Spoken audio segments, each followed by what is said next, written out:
Daenerys Targaryen stood on the deck of her flagship as it glided across Blackwater Bay, the sea's dark waters rippling behind her. The sun was just sliding down the sky, scattering golden sparks on the surface of the bay.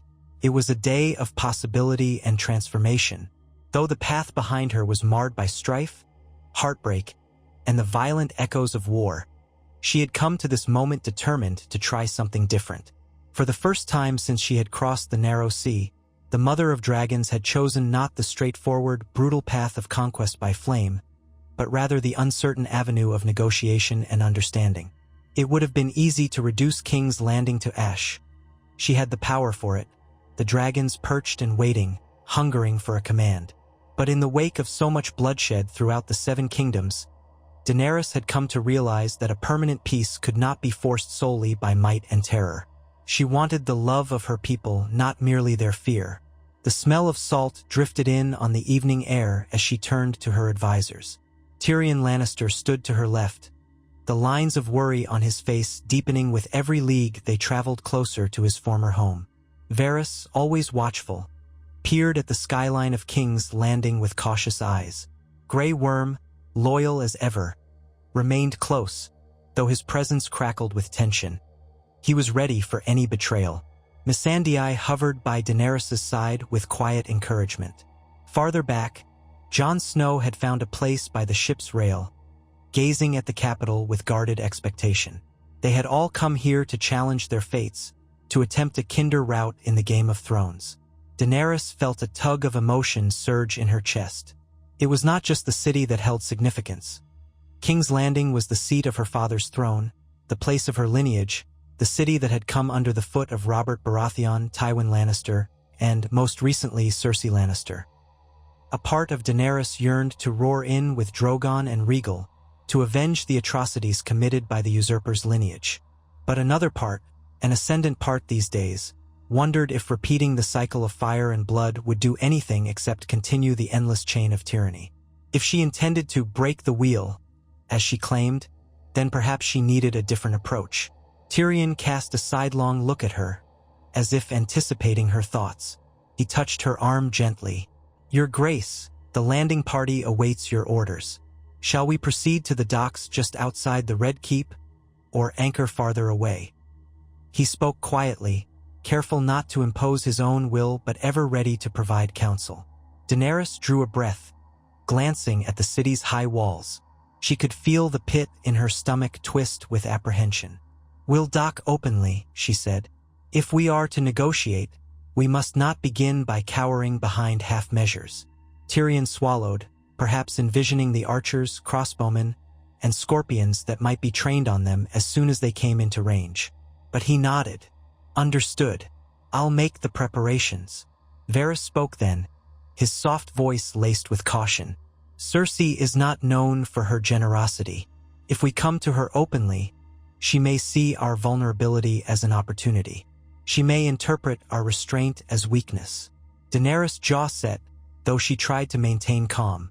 "I have considered that, but if we bring the dragons overhead, it will be perceived as a threat rather than an offer of peace. Let the negotiations be real, or let Cersei show her true colors." She said it with a confidence that she was still learning to embody. Nearby, Jon Snow nodded in approval. Their eyes met momentarily, and he gave her a small nod of reassurance. Her decision was not guaranteed to succeed, but it was the right thing to try. And for all their differences, Daenerys felt that Jon understood the stakes of a fragile peace better than most. The small fleet of Targaryen ships moved steadily toward the city, while higher up in the sky, distant silhouettes of dragons could be glimpsed. Rhaegal and Drogon circled high, well out of arrow range, but visible enough to remind everyone that Daenerys still possessed unmatched power. The men of the Golden Company on the city walls, and the Lannister archers standing watch, kept a tense vigil. The entire city seemed to hold its breath. It was dusk when Daenerys stepped ashore. The dock was quiet save for the sound of water lapping against the pylons. The air smelled faintly of fish and rotting seaweed, a smell that reminded Tyrion of a childhood spent not too far from these shores. An honor guard of Unsullied marched in crisp formation at Daenerys' side. but she had intentionally kept their numbers small, a gesture intended to show that she was not here to overwhelm. Her own heart hammered in her chest, and she was reminded of the day she had once ventured into the House of the Undying, trusting in her destiny but uncertain of her immediate safety. As they strode closer to the Red Keep, torches flickered against the gathering darkness. Shadows danced on the walls, and an eerie hush hovered over the city. Daenerys couldn't help but think of the many times she had imagined marching on King's Landing as a conqueror. Now, here she was, not as a conqueror but as a would-be peacemaker. She didn't know if she had made the right choice, but it was a choice she felt she had to make if she was to truly bring about a new era for the Seven Kingdoms. Guards clad in Lannister crimson eventually met them at a massive gate where, behind the steel bars, the faint shape of Qyburn appeared. He was flanked by a small contingent of other guards and a few courtiers. His expression was polite but impassive, the same unreadable mask he had always worn. "Welcome to King's Landing, Your Grace," Qyburn said, voice echoing through the gate's iron rods.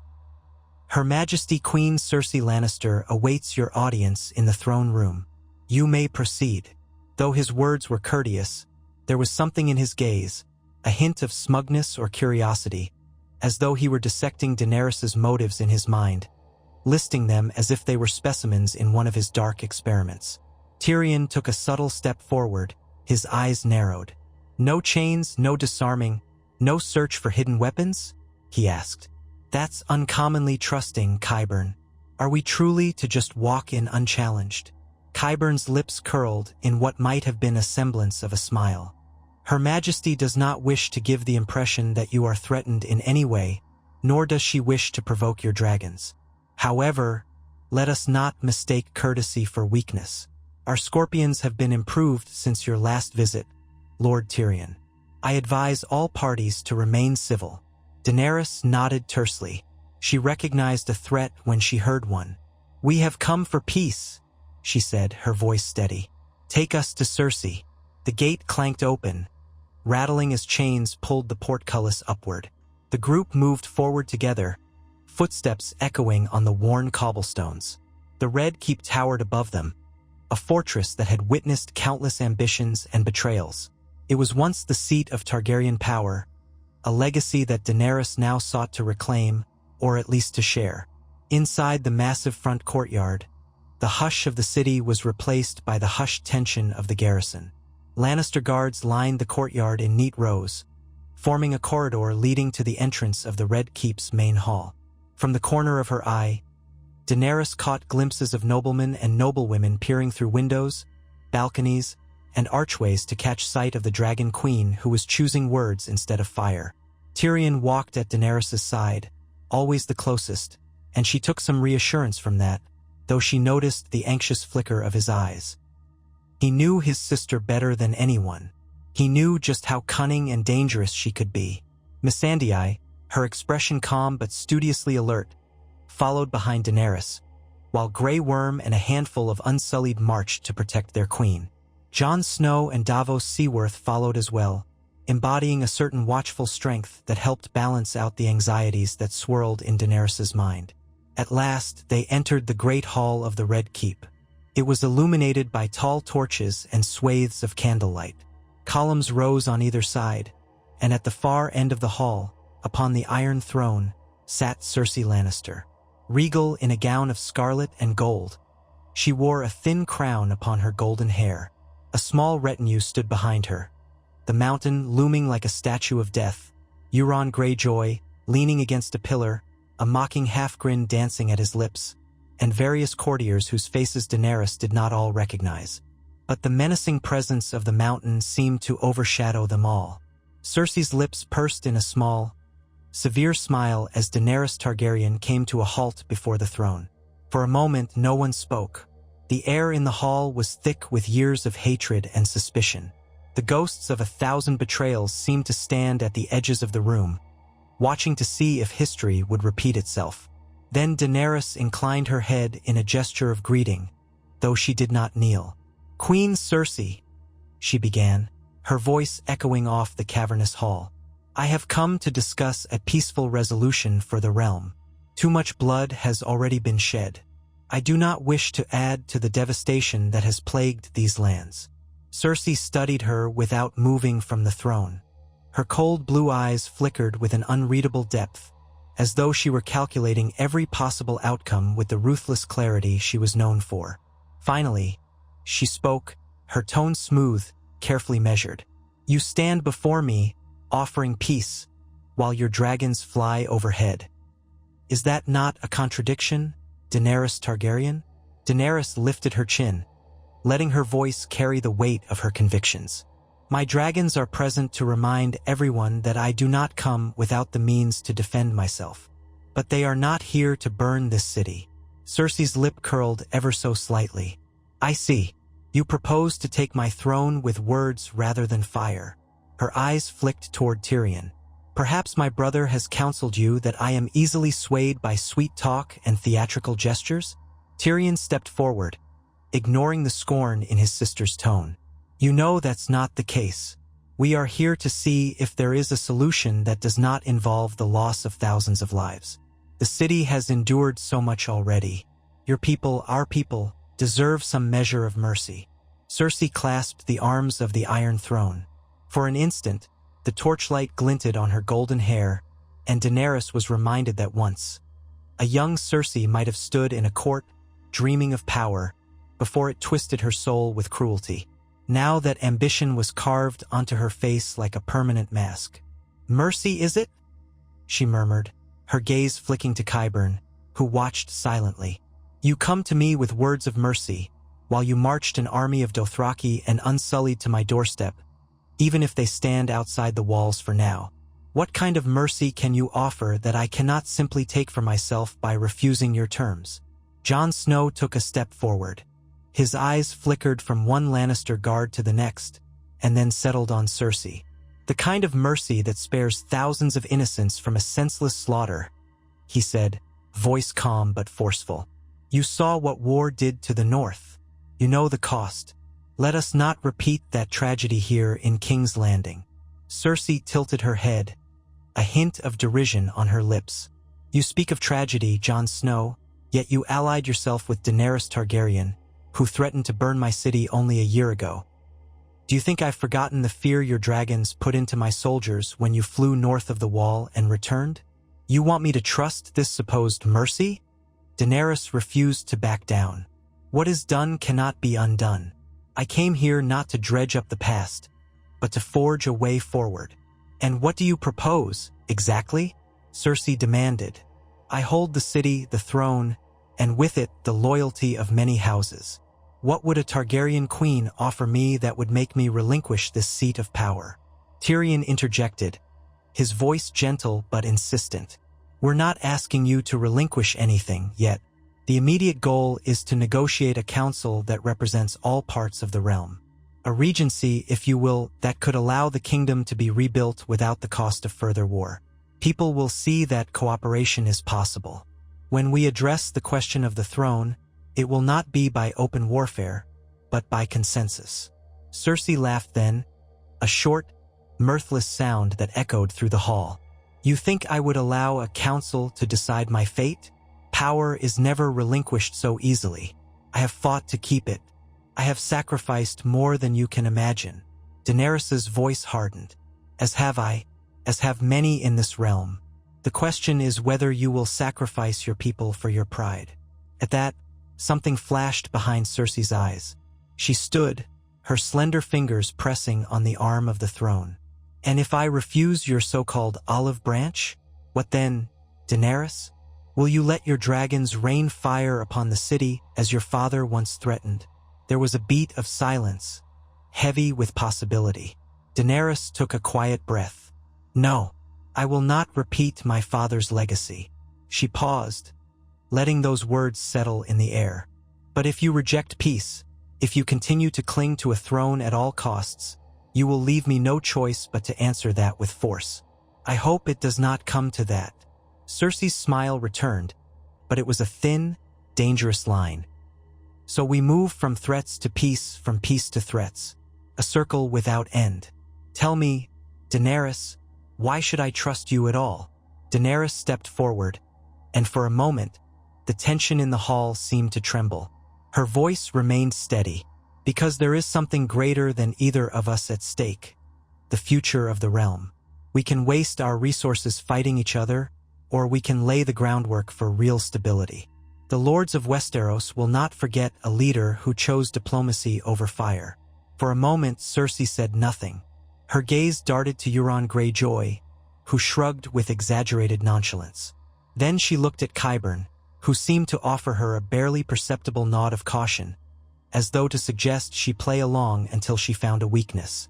Finally, Cersei turned back to Daenerys. "Very well," she said, her voice dripping with contempt. "You want me to come to a table and talk about governance and reforms. Then I shall humor you, Mother of Dragons. But do not assume this means I have yielded. I merely wish to see how far you will go to keep this illusion of peace. Shall we say 3 days hence in the dragon pit? You may bring a modest retinue, no dragons." Tyrion's mouth opened, probably to protest the idea of leaving the dragons behind, but Daenerys lifted a hand to still him. She met Cersei's eyes, a silent clash of wills, and nodded. "We accept those terms. 3 days hence, in the dragon pit with a modest retinue." Cersei resumed her seat upon the iron throne, crossing her legs as if she were already bored. "Very well. Now get out of my sight." Her eyes skimmed over Tyrion and lingered on Daenerys once more.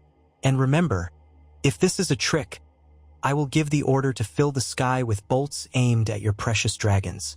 Daenerys stood her ground for a moment longer, then turned on her heel. Her party, Tyrion, Varys, Jon, and the rest, followed her out of the great hall, and the guards parted to let them pass. Though they left behind the echoing hush of the seat of power, a potent sense of foreboding settled in each heart. They had taken the first steps on a precarious road, one that could lead to an unprecedented peace or cataclysmic betrayal. Outside, the night air was cool, the torches sputtering in the courtyard. Daenerys waited until they were well out of earshot of the Lannister guards before she spoke. "We have 3 days to prepare a strategy. Cersei is cunning. She will look for any sign that we are weakened or disorganized. If we show her even the slightest hint of vulnerability, she will exploit it." Tyrion nodded gravely. "She will have her spies watching us every step of the way. We'll need to find a place to encamp safely, presumably near the outskirts of the city." He sighed, glancing back toward the imposing stone walls. "This will be a delicate dance, Your Grace." Jon Snow looked uneasy, his gaze drifting upward where, faintly, the silhouettes of Drogon and Rhaegal could still be glimpsed circling. "We can't let her think we're giving up our defenses. We should keep the dragons in the skies, but out of range." Varys nodded. "It's essential that we use these 3 days to gauge the sentiments of the common people. If they are tired of war, they might look upon Daenerys as a savior who stayed her hand rather than a conqueror. That public support could shift the balance." Daenerys breathed deeply, trying to quell the anxious flutter in her stomach.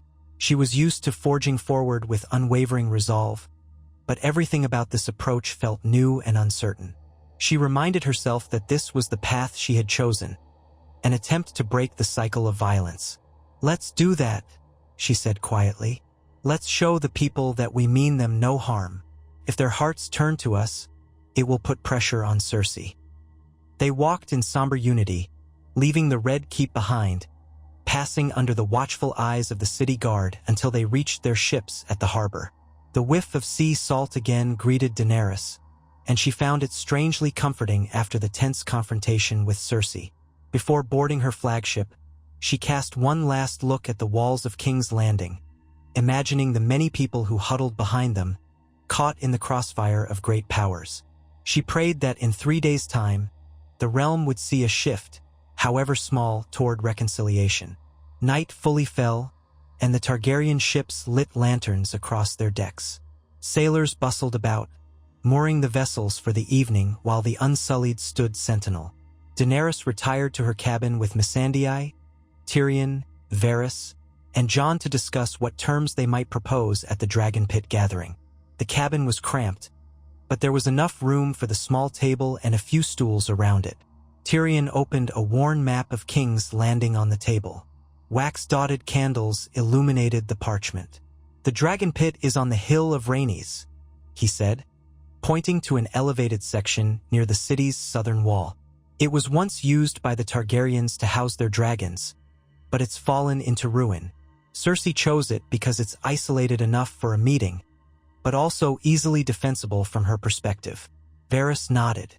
"She will have archers and scorpions planted throughout the surrounding area, no doubt. Qyburn has been diligent in his new designs. We must walk in with the expectation of a trap."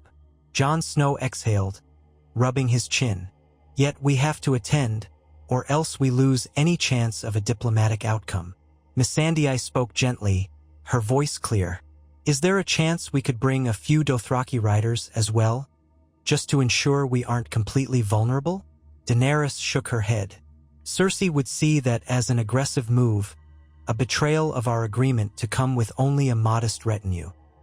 If we betray the conditions before the meeting even starts, we lose the credibility we're trying to build. We'll bring enough to defend ourselves, but no more than is strictly necessary." Tyrion leaned back on his stool, fingers steepled as he considered their next move. "We need a plan for the actual discussion. Cersei will try to discredit your claim, to paint you as an invader. We have to offer something that shows you're willing to work with the existing power structures. Maybe we can propose a transitional council made up of representatives from each region. You would serve as the executive authority or co-regent with her until a final arrangement is reached. Once we ensure the realm is stable, the question of who truly sits the Iron Throne can be decided." Daenerys listened, her face set. She did not relish sharing power with Cersei, but she recognized that if she forced the issue, the war would continue. "I will not abandon my claim," she said slowly, "but I can allow for a transitional period as long as the lords of the realm have the freedom to speak their minds openly, which they currently do not," Varys added. "Cersei rules by fear. She may smile at this plan, but in secret, she will strike at any who try to oppose her." Daenerys met his gaze. "Then we must give the lords reason to stand against her. If we show them that I can be a different kind of ruler, one who listens, who is willing to hold the throne with their consent rather than by force, they might find the courage to defy her." Tyrion pressed his palms together. "An uphill battle, to be sure, but perhaps a winnable one if we play our cards right." He paused, looking earnestly at Daenerys. "If we do secure this transitional council, it cannot appear that you are simply biding your time before wiping out your rivals. You have to be genuine about sharing power, at least initially." Daenerys nodded solemnly. "I understand. This is the reason I chose diplomacy in the first place. I will not burn King's Landing to the ground. I want to rule a living city, not a ruin of ashes." Their conversation continued late into the night, forming the bedrock of the proposal Daenerys would present. They discussed the positions each member of their party would take, the potential counters Cersei might use, and the ways they could respond without resorting to violence. Outside, the waves lapped against the hull, and the stars glittered over the bay. Yet tension filled the cabin, for none could deny the precariousness of their plan. One false step, one sign of betrayal from either side, and all would tumble into chaos. At length, they agreed to rest, for they would need clear minds over the coming days. Daenerys dismissed them, stepping out onto the ship's deck alone for a final moment of quiet reflection. The sky was vast and dark, the moon's silver glow glinting on the waters. She saw Drogon and Rhaegal drifting in lazy circles above the bay, watchful sentinels of the night. She felt that old stirring of power within her. She was the mother of dragons, after all, yet she had chosen to keep their might in check. It was a gamble unlike any she had ever taken, and the weight of it pressed heavily on her heart. She let the sea wind brush against her cheeks as she whispered words into the darkness, though no one was near enough to hear. "I will not be my father's daughter in cruelty. Let me be something else. Let me be worthy of the love and loyalty of my people." With that private promise, she turned back to her cabin, her mind resolved on the path ahead. The 3 days that followed were a flurry of careful political maneuvering. On the outskirts of King's Landing, Daenerys established a small encampment in the open fields so as not to appear threatening. Only a fraction of her forces were visible. Most of the Dothraki remained further away, and the Unsullied formed disciplined lines that curved protectively around the perimeter. People from the city, cautiously at first, ventured out to see this would-be queen who promised not to bring fire and blood. Word spread that Daenerys Targaryen was distributing food and supplies, purchased with gold from her coffers, to the poor who came to her camp. Rumors circulated that she did not harm or threaten them, that her soldiers did not pillage or harass the locals. Gradually, curious townspeople began to approach in greater numbers. Daenerys watched as the small tide of humanity trickled into her camp. Peasants and fisherfolk, many clad in tattered garments, formed a hesitant crowd. Grey Worm and the Unsullied watched them closely, but under Daenerys's orders, they maintained a gentle, protective stance rather than an intimidating one. Tyrion, Missandei, and Davos Seaworth took part in distributing bread, cheese, and ale. Simple fare but precious to those who had little. Jon Snow stood by Daenerys, scanning the faces that gathered. A boy, no more than 7 or 8, peeked shyly around a barrel to glimpse the silver-haired queen. Daenerys beckoned him closer, and the boy approached, trembling. She knelt and spoke softly. "I'm not going to hurt you. What's your name?" The boy's voice quavered. "Tomas, your grace." Daenerys offered him a piece of bread. "Here, Tomas, take this. Have you eaten?" He shook his head, and she saw a flush of embarrassment. "It's all right," she said, pressing it into his hand. "Eat, and you'll feel better." He took the bread with wide eyes, backing away, half in awe, half in fear.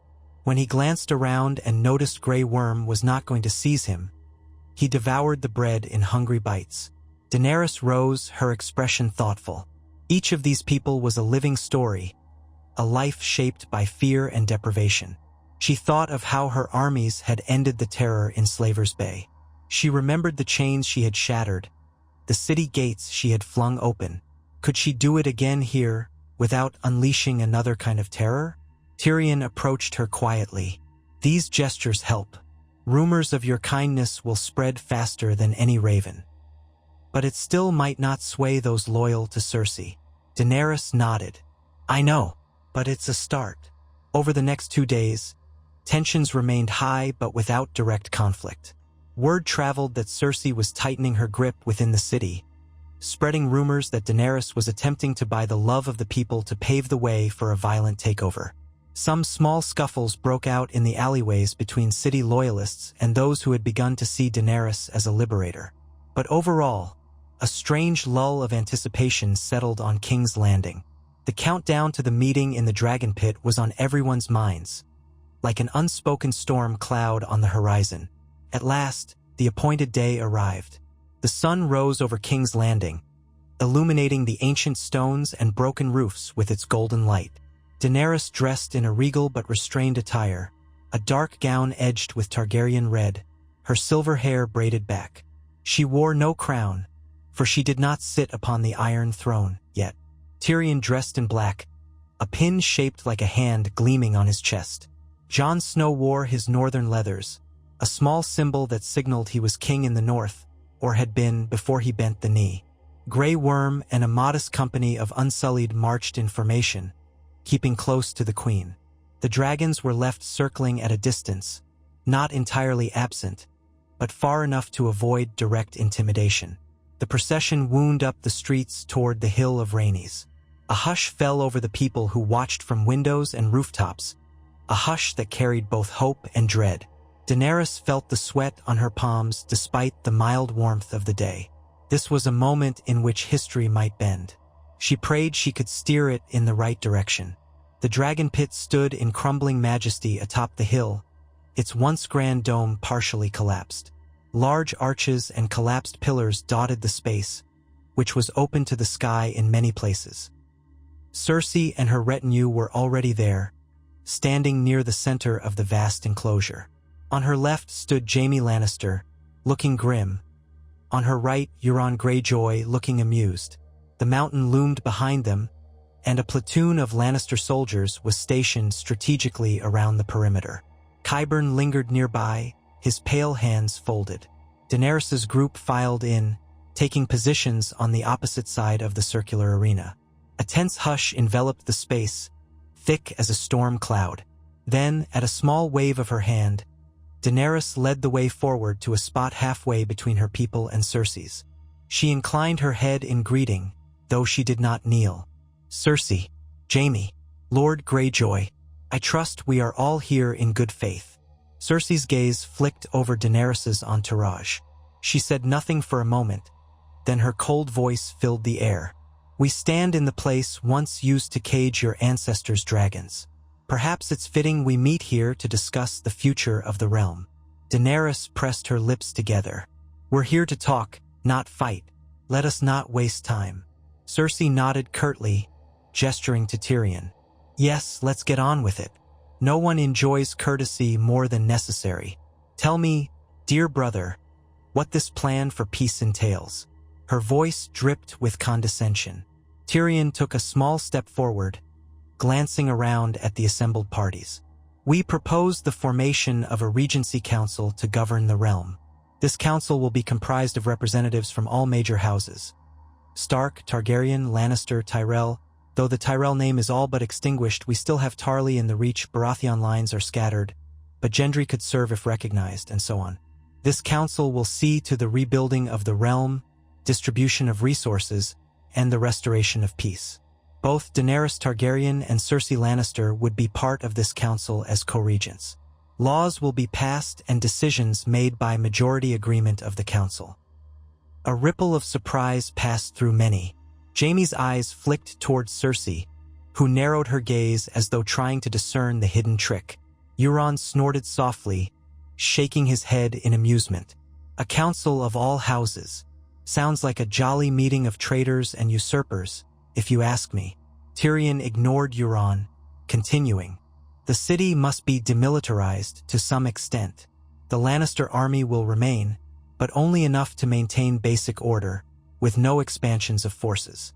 The Unsullied and Dothraki forces will be stationed outside the city proper, also in a limited capacity, under strict guidelines to prevent any intimidation of the populace. Over time, as trust grows, these forces may stand down further. The ultimate aim is to give the people of Westeros the knowledge that both queens are working toward the common good." Cersei's laugh rang out. "I see. And who enforces these strict guidelines? My men? Your men? Do we trust each other to do that?" She scoffed. "And you speak of a majority agreement on laws. You expect me to simply vote on matters of state with the likes of Sansa Stark? With the sniveling Tarly boy? With men and women who have openly defied the crown for years?" Daenerys raised her voice, firm but composed. "That is exactly what I expect. If we continue on this path of might makes right, we will never escape the cycle of war and devastation. If we want the realm to heal, we need a new system that includes all voices." Cersei's lip curled. "How touching. So you truly believe that a Targaryen and a Lannister can sit side by side like dutiful stewards of the realm? All while your savage Dothraki roam the fields outside my gates." Jon Snow interjected, his tone quiet but resolute.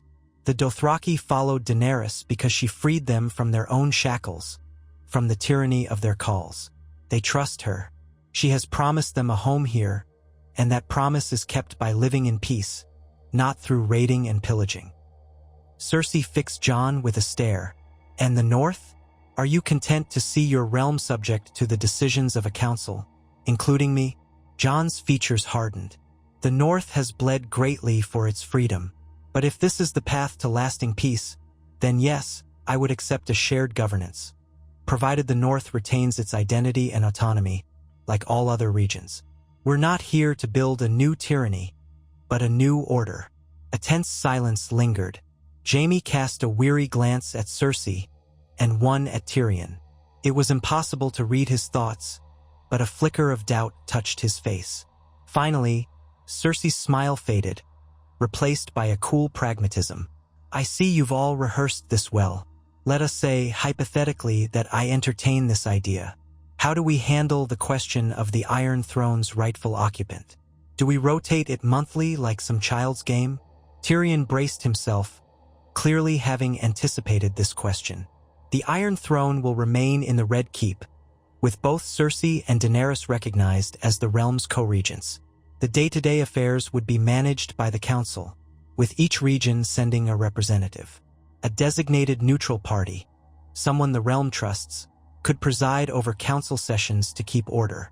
Who in the Seven Hells would the realm trust to be neutral? Cersei demanded, crossing her arms. Varys stepped forward, but kept his voice cautious. There may be some lords or ladies who have lost family in the wars, but who themselves have not taken up arms on any side. Or perhaps the High Septon could serve as an overseer. He saw the flicker of distaste on Cersei's face at the mention of a High Septon. Or another respected figure. We can negotiate the specifics. Cersei's eyes narrowed, and for a moment, Daenerys expected a swift rejection. But then the Lannister queen's lips curled into a contemplative frown. So we would share power. Let's suppose I agree to this. How do you plan to handle the matter of titles and alliances? Are my marriage alliances meaningless? Are Daenerys's betrothals or potential betrothals relevant? The question hung in the air. Daenerys spoke quietly. I have made no betrothal arrangements. My path has been singular thus far. If this council is formed, that might be a subject for further discussion, should it serve the realm. A wave of murmurs spread among the bystanders. Euron smirked. Now there's an interesting prospect. Who will the Dragon Queen wed to cement alliances? Daenerys ignored him, focusing on Cersei. This plan hinges on trust, which we both know is in short supply. But it also hinges on the desire to spare further bloodshed. Think of the people, Cersei. Think of the thousands who would die if we clash. They have suffered enough. You may hate me. You may hate my advisors. But do you not want to be remembered as the queen who spared her people a final devastation? Cersei's gaze flicked across the ruined dragon pit, across Daenerys' face, Tyrion's tense posture, Jon Snow's resolved eyes, and the unsullied formation. She glanced at Jaime, who held her gaze with his own quiet plea. The tension in her face eased by a fraction. Then she gave a curt nod. Fine. I will entertain this notion of a shared regency and council. But I need assurances that my armies won't be whittled away, that I won't wake up one morning to find Dothraki screamers galloping into my city under the banner of Targaryen benevolence. I need to know that my house, House Lannister, will remain strong in this new order. Tyrion let out a breath of relief. He stepped forward carefully, mindful of the delicate moment. We can negotiate the exact size of the armies, perhaps a set limit for each region's standing forces. House Lannister would keep enough men to ensure your house's security, just as House Stark or House Targaryen would. The difference is that none of us would be allowed to muster forces large enough to threaten the others without the council's knowledge and approval. Cersei's eyes flicked to Euron, who had grown noticeably quiet. The smirk on his face lingered, but his eyes darted between the parties. Clearly, he was calculating his next move. Finally, Cersei answered, All right, we can proceed with these negotiations, though I imagine there are 1,000 details to work out. I will not sign anything today, but we can establish an immediate arrangement to keep the peace while we lay out the specifics. Daenerys inclined her head in agreement. We should formalize a ceasefire. Our armies stay where they are. No more aggression on either side, and no more recruitment drives or building new scorpions to kill dragons. Qyburn stirred, but Cersei silenced him with a raised hand. So be it. A ceasefire, effective immediately. Will that suffice to begin this council? Daenerys felt a wave of cautious triumph. Yes, it will. We can begin drafting the details. We propose that each of us name representatives to attend an initial meeting in 1 week's time. Here, or perhaps in the Red Keep, if it's more comfortable. Cersei gave a long look at Jaime, who managed a faint nod. Then she returned her gaze to Daenerys. Very well. 1 week's time in the Red Keep. We will see if your talk of peace is more than smoke and mirrors. And so it was that, in the shattered dragon pit, they laid the foundation for a fragile peace. The tension remained, thick as the fortress walls surrounding them, but a new flicker of possibility glimmered in the ashes of old enmities. Instead of an eruption of war, there was the promise of negotiations, words instead of wildfire. Those watching could scarcely believe it, for in Westeros, treaties had often been preludes to betrayal. Yet hope, once kindled, can be as resilient as dragonflame. Daenerys and her party left the dragon pit, and as they descended the hill, she felt the pounding of her heart. This was no simple victory. It was the opening gambit in a much larger game of survival. She was aware that at any moment, Cersei could renege, or Euron could stir up trouble. But for now, for this fleeting moment, they had chosen words instead of swords. Back at her encampment, Daenerys allowed herself a small smile. The people of King's Landing had seen her engage in discourse, not murder. Rumors would spread quickly, whispering that Cersei Lannister had not refused the idea of shared power, that the Dragon Queen was not quite the monstrous threat some had claimed. A shift had begun, and shifts in public sentiment could become tidal waves. In her tent, she convened with Jon, Tyrion, Varys, Missandei, and the others to draft the next steps. The weeks ahead would be spent hammering out an agreement that might hold the realm together. She intended to press for justice, for an end to the abuses of power, for a system that allowed the voices of the smaller folk to be heard. Yet she knew that pushing too hard, too fast could cause Cersei to recoil and sabotage the entire effort. Tyrion, a cup of wine in his hand, expressed his relief. "I never thought I'd live to see Cersei Lannister agree to anything less than absolute power. We should be cautious, but also pleased that we made it this far." Jon Snow's expression remained grim. "We can't let our guard down. If we become complacent, she might strike. Euron Greyjoy is unpredictable. He might plan an ambush at sea, or he might have half a mind to sail away if he thinks there's no gain in sticking around."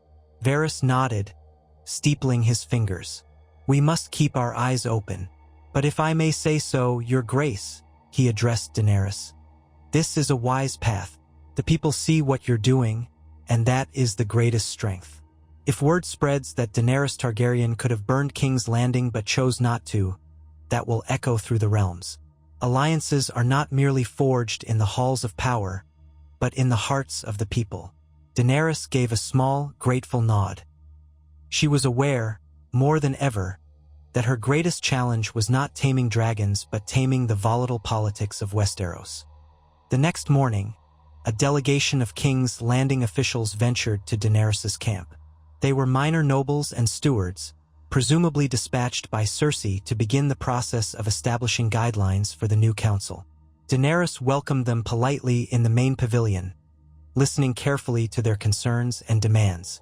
Tyrion guided the negotiations with careful words, ensuring that the Targaryen side did not appear too domineering but also did not concede too much. As they spoke, Daenerys' mind drifted to the weight of history upon her. She remembered the stories Viserys used to tell her in hushed whispers, stories of how their father, the Mad King, was betrayed in his own throne room, how Jaime Lannister's sword ended that reign. She remembered how Robert Baratheon's rebellion was heralded as a moment of liberation from Targaryen tyranny. Now, decades later, here she sat, forging a new path with a Lannister queen. Felt surreal. One of the minor officials, a balding man with a shaky voice, asked her about taxes and tariffs under the new arrangement. Daenerys admitted that she was no expert in such matters, but her aim was fairness.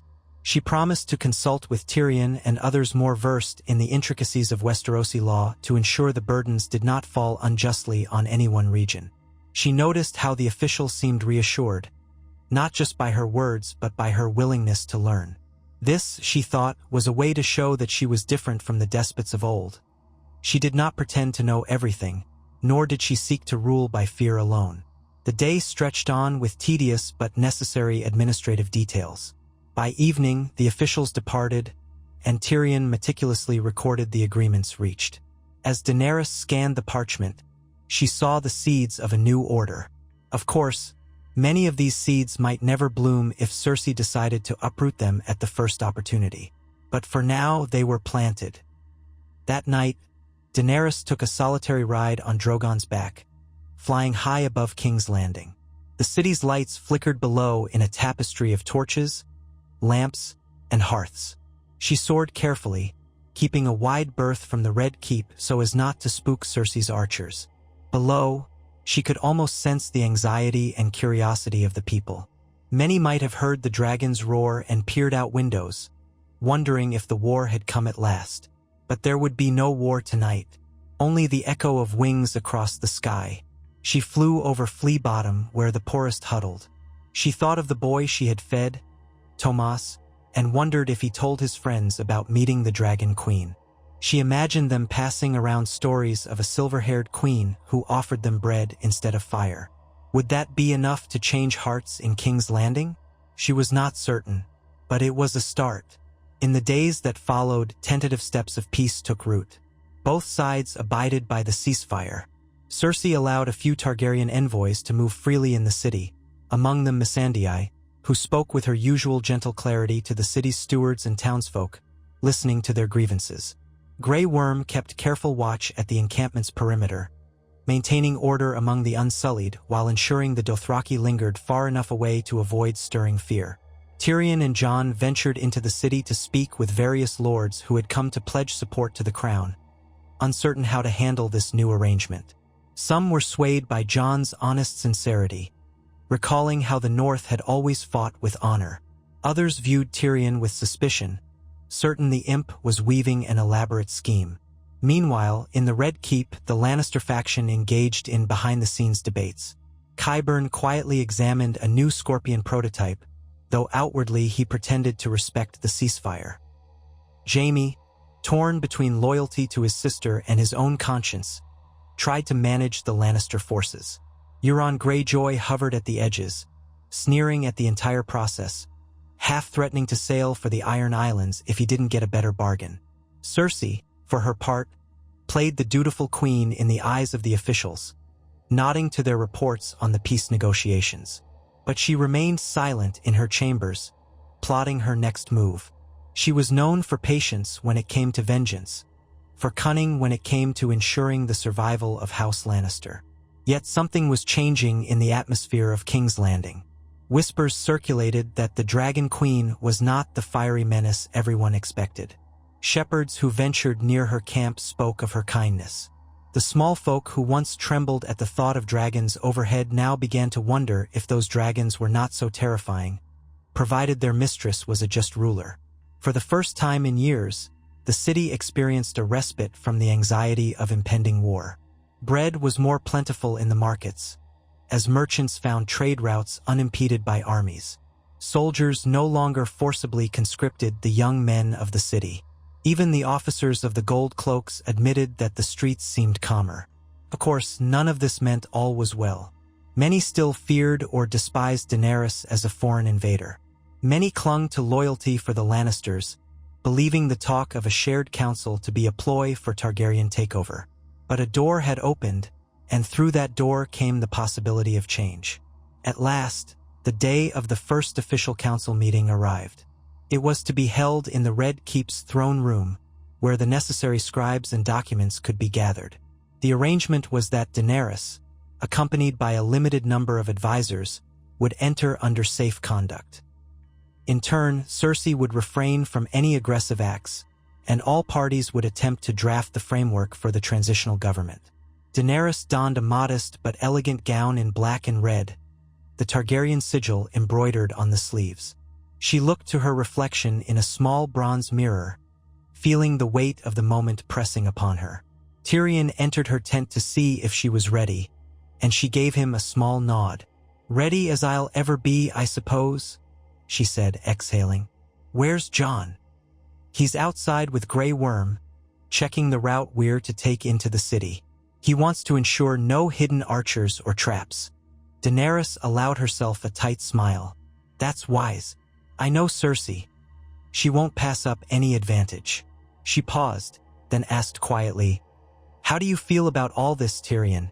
"Honestly," he took a moment before answering, "I feel that we are attempting something no one in Westeros has truly done before. A genuine power-sharing arrangement among bitter enemies. It is fraught with risk and nearly unprecedented. But it is also the only way forward that doesn't involve endless war. My sister, for all her faults, is not a fool. If she thinks there's a chance to manipulate this, she will. But if she sees that we can secure the hearts of the people, she might have to play along for her own survival. Daenerys nodded, stepping past him. Then let us go secure those hearts. We can't live in fear of betrayal forever. The journey to the Red Keep was tense but uneventful. A squad of gold cloaks, under explicit orders from Cersei, escorted Daenerys' retinue from the city gates to the throne room. Jon Snow, Tyrion, Varys, Missandei, and a handful of Unsullied accompanied her. They traversed the familiar corridors, past gawking courtiers and resentful soldiers. Finally, they arrived at the throne room doors, which were pulled open by two Lannister guards in full regalia. Inside, Cersei waited upon the Iron Throne, Jaime at her side, with a collection of nobles arrayed behind them, some from the Crownlands, some from the Reach, and even a few from the Stormlands. Scribes with quills and ink pots stood ready at a long table set near the base of the throne steps. It was an unusual sight. The realm's great lords, or what remained of them, gathered not for war councils but for talks of unity. Daenerys advanced down the aisle, head held high, meeting Cersei's gaze without wavering. She stopped a short distance from the throne, and her advisors fanned out behind her. The tension was palpable, as though any slight misstep could trigger chaos. Cersei regarded them coldly, but there was a forced politeness in her tone when she said, "Welcome, Daenerys. We have prepared seats for you and your advisors at the table. Let us begin." Daenerys inclined her head, moving to the table alongside Tyrion, Jon, and Missandei. Cersei descended from the throne, Jaime close behind, and took a seat on the opposite side, with her own circle of advisors. The scribes stood at attention, ready to record every statement. And so began the first meeting of the proposed Regency Council. The lords and ladies in attendance listened intently as Tyrion laid out the initial structure. Representation for each major region, a set limit on standing armies, a designated time frame to rebuild the war-torn areas, and the establishment of a royal treasury jointly overseen by Targaryen and Lannister officials to fund repairs and relief efforts. It was an ambitious plan, and one that sparked immediate debate. A lord from the Crownlands asked, "How do we ensure the funds are distributed evenly? The North is too far from King's Landing, yet they'll claim they need more resources for their winter climate." Jon Snow responded calmly, "The North has unique challenges, but we also have resources to trade. Timber, pelts, and so forth. We're not seeking charity, only fairness." A lady from the Westerlands inquired, "And what of the Lannister gold mines? Do we lose control of our own resources under this scheme?" Tyrion shook his head. "No, the Westerlands remain under Lannister oversight, but a portion of the revenue will be allocated for rebuilding the war-torn regions, including the Westerlands themselves, if needed. In exchange, other regions will provide goods and services you require." Daenerys listened, interjecting occasionally to affirm her willingness to collaborate. Cersei remained mostly silent, though Jaime contributed occasionally, ensuring that House Lannister did not appear too obstructive. As the hours wore on, the outlines of a real governance plan began to emerge. It was slow, painstaking work, and no one expected final agreement overnight. When a break was finally called, Daenerys stepped aside with Tyrion, who whispered, "This is going better than I expected. No one has stormed out yet. That alone is a victory." Daenerys nodded, eyes drifting toward Cersei, who stood by the throne, speaking quietly with Jaime. Then, without warning, a sudden shout came from the far side of the room. A Lannister guard rushed in, breathless, shouting, "Intruders at the gate! Armed men approaching the Red Keep!" Alarm rippled through the assembly. Jon and Grey Worm exchanged urgent looks. Tyrion tensed, scanning the room to see if this was some orchestrated betrayal. But Cersei also seemed genuinely surprised, ordering her guard to stand ready. Another guard burst in. "They bear the banners of House Greyjoy, Ironborn rebels, it seems.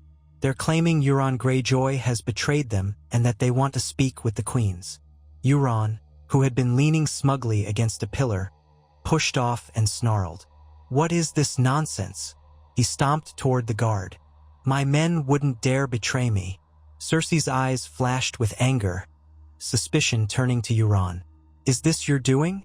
Or have you lost control of your own forces? Euron sneered. I control my men just fine.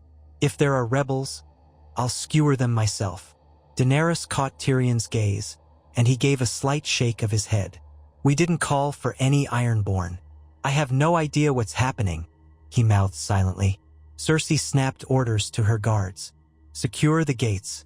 No one enters without my permission. Jaime, take a detachment to see what's happening. Jaime nodded, throwing one last uncertain glance at Daenerys before hurrying off with a group of Lannister soldiers. Euron also stalked out, shouting curses and promises of bloody vengeance. The mood in the throne room was on a knife's edge, any sense of collaboration shattered by this unexpected intrusion. Daenerys faced Cersei, voice taut. Whatever is happening, we had no part in it. We came here in peace. Cersei frowned, her eyes hard. So you claim, but if this is some ploy to undermine my authority. She was cut off by another messenger bursting in. The Ironborn rebels say they've come to pledge loyalty to the true queen of the Seven Kingdoms, Daenerys Targaryen. They say they have evidence of Euron's treachery. A hush fell. Daenerys blinked, taken aback. I don't know anything of this, but if they come offering loyalty, Cersei's voice turned icy. This is what you intended all along, isn't it?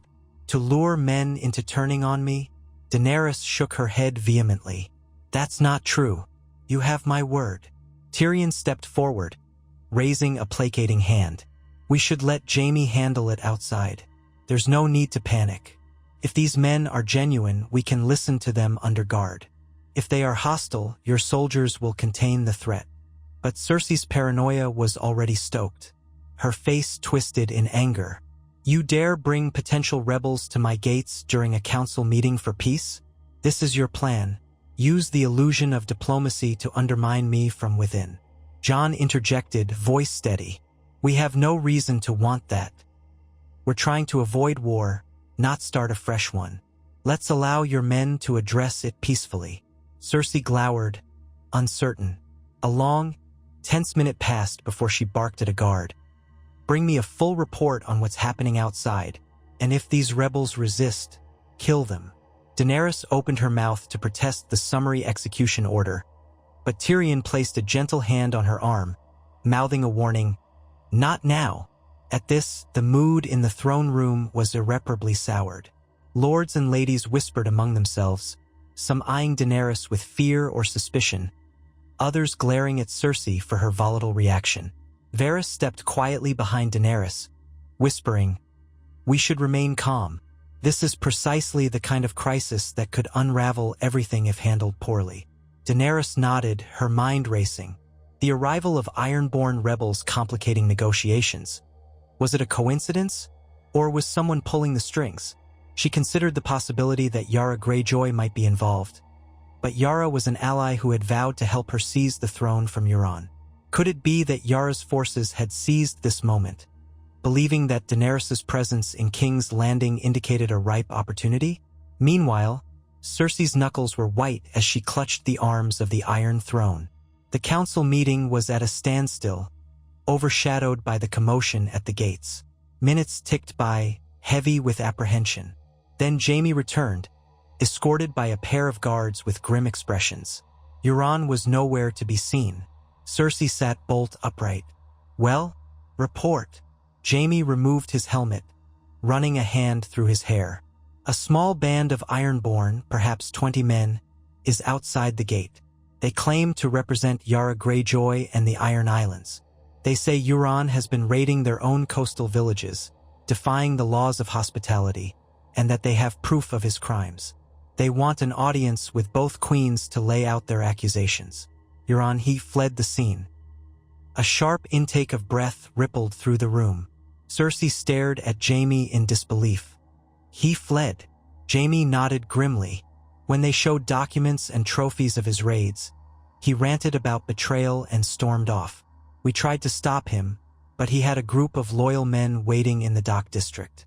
They may be attempting to sail away. Cersei's eyes blazed with fury. The coward, after all his boasts and promises. She ground her teeth, then gestured fiercely to the guard. Allow these ironborn rebels in under heavy guard. If they show any sign of treachery, kill them all. Daenerys watched this unfold, half in disbelief. She had not anticipated Euron's abrupt departure. But if these men had evidence of his treachery, it might finally break Cersei's alliance with him. It was a strange stroke of fortune, if it didn't unravel everything else.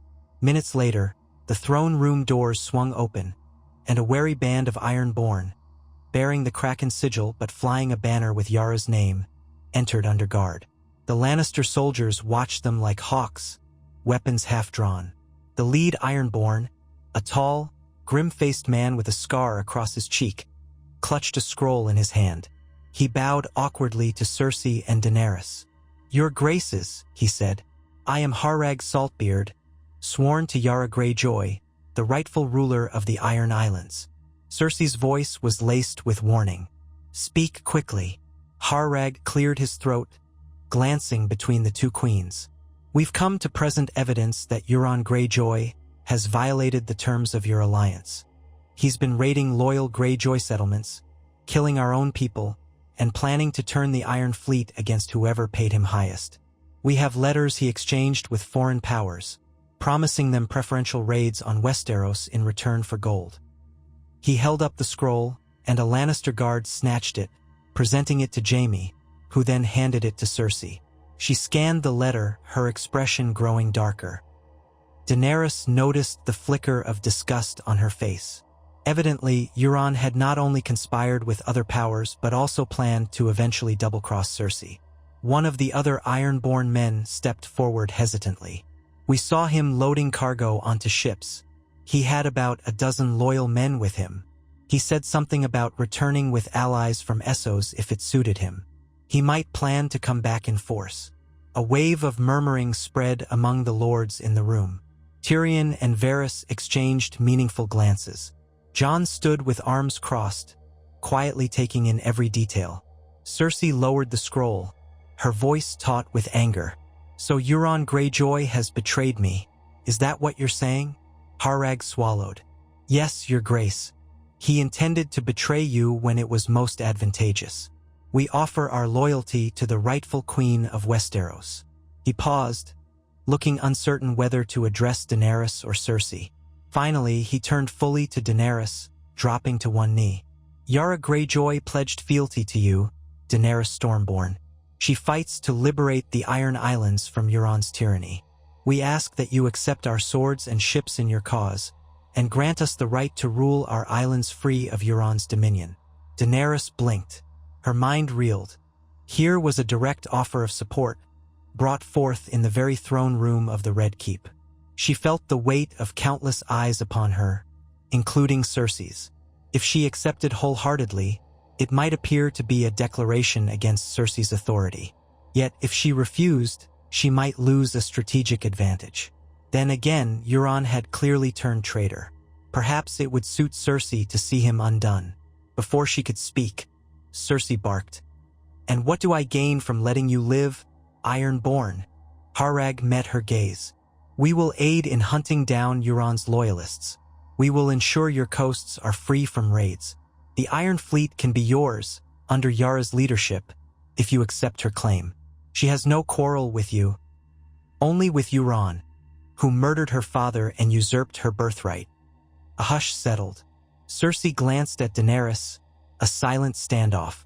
If Daenerys recognized Yara's claim, it might strengthen Daenerys' hand, but it also might stabilize the realm if Euron was neutralized.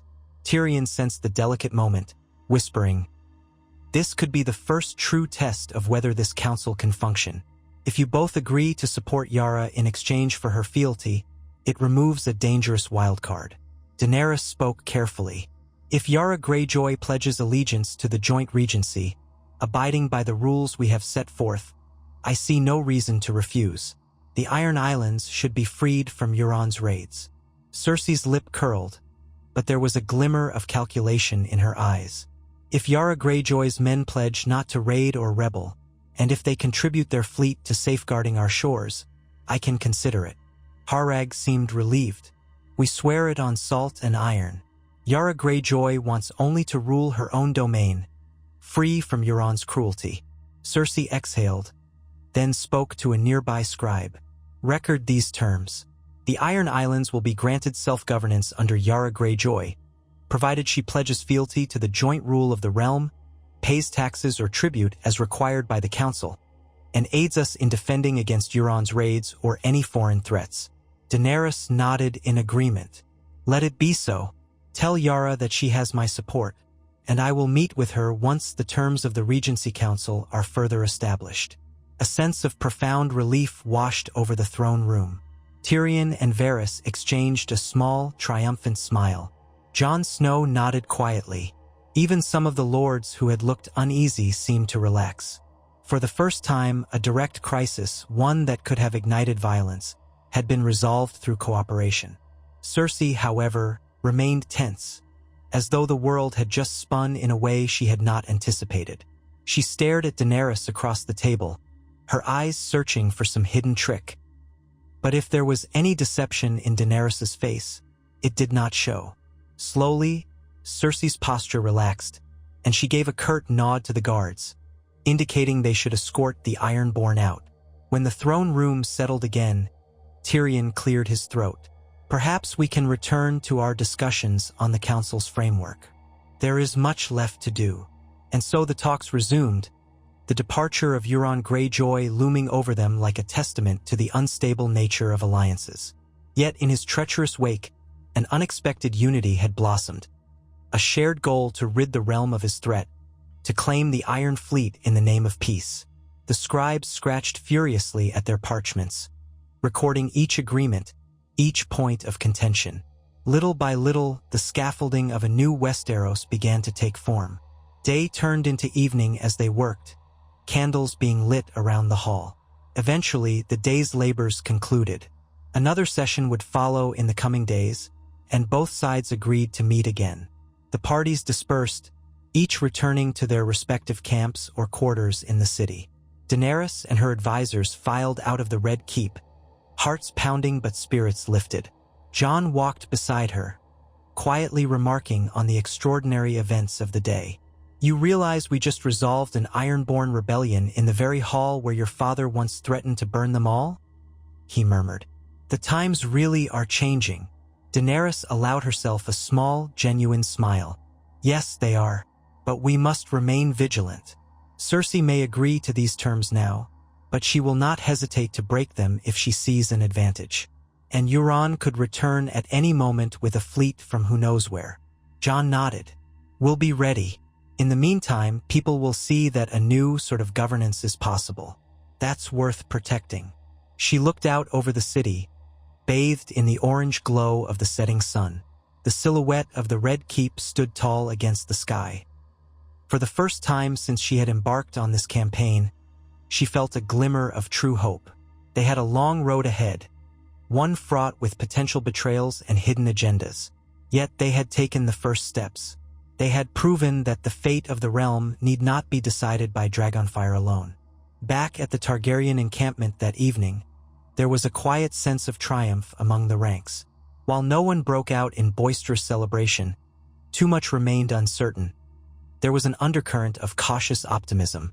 In her tent, Daenerys welcomed Grey Worm's report that the perimeter remained secure and that no sign of Euron's loyalists had appeared near their positions. Missandei offered Daenerys a warm smile, recounting how the scribes at the Red Keep were marveling at the changes unfolding. Tyrion poured himself a cup of wine and lifted it in a silent toast to Daenerys. May we continue to succeed at preventing wholesale slaughter, he said wryly. Even as we navigate these waters murky with treachery. Daenerys touched her own goblet to his. Here.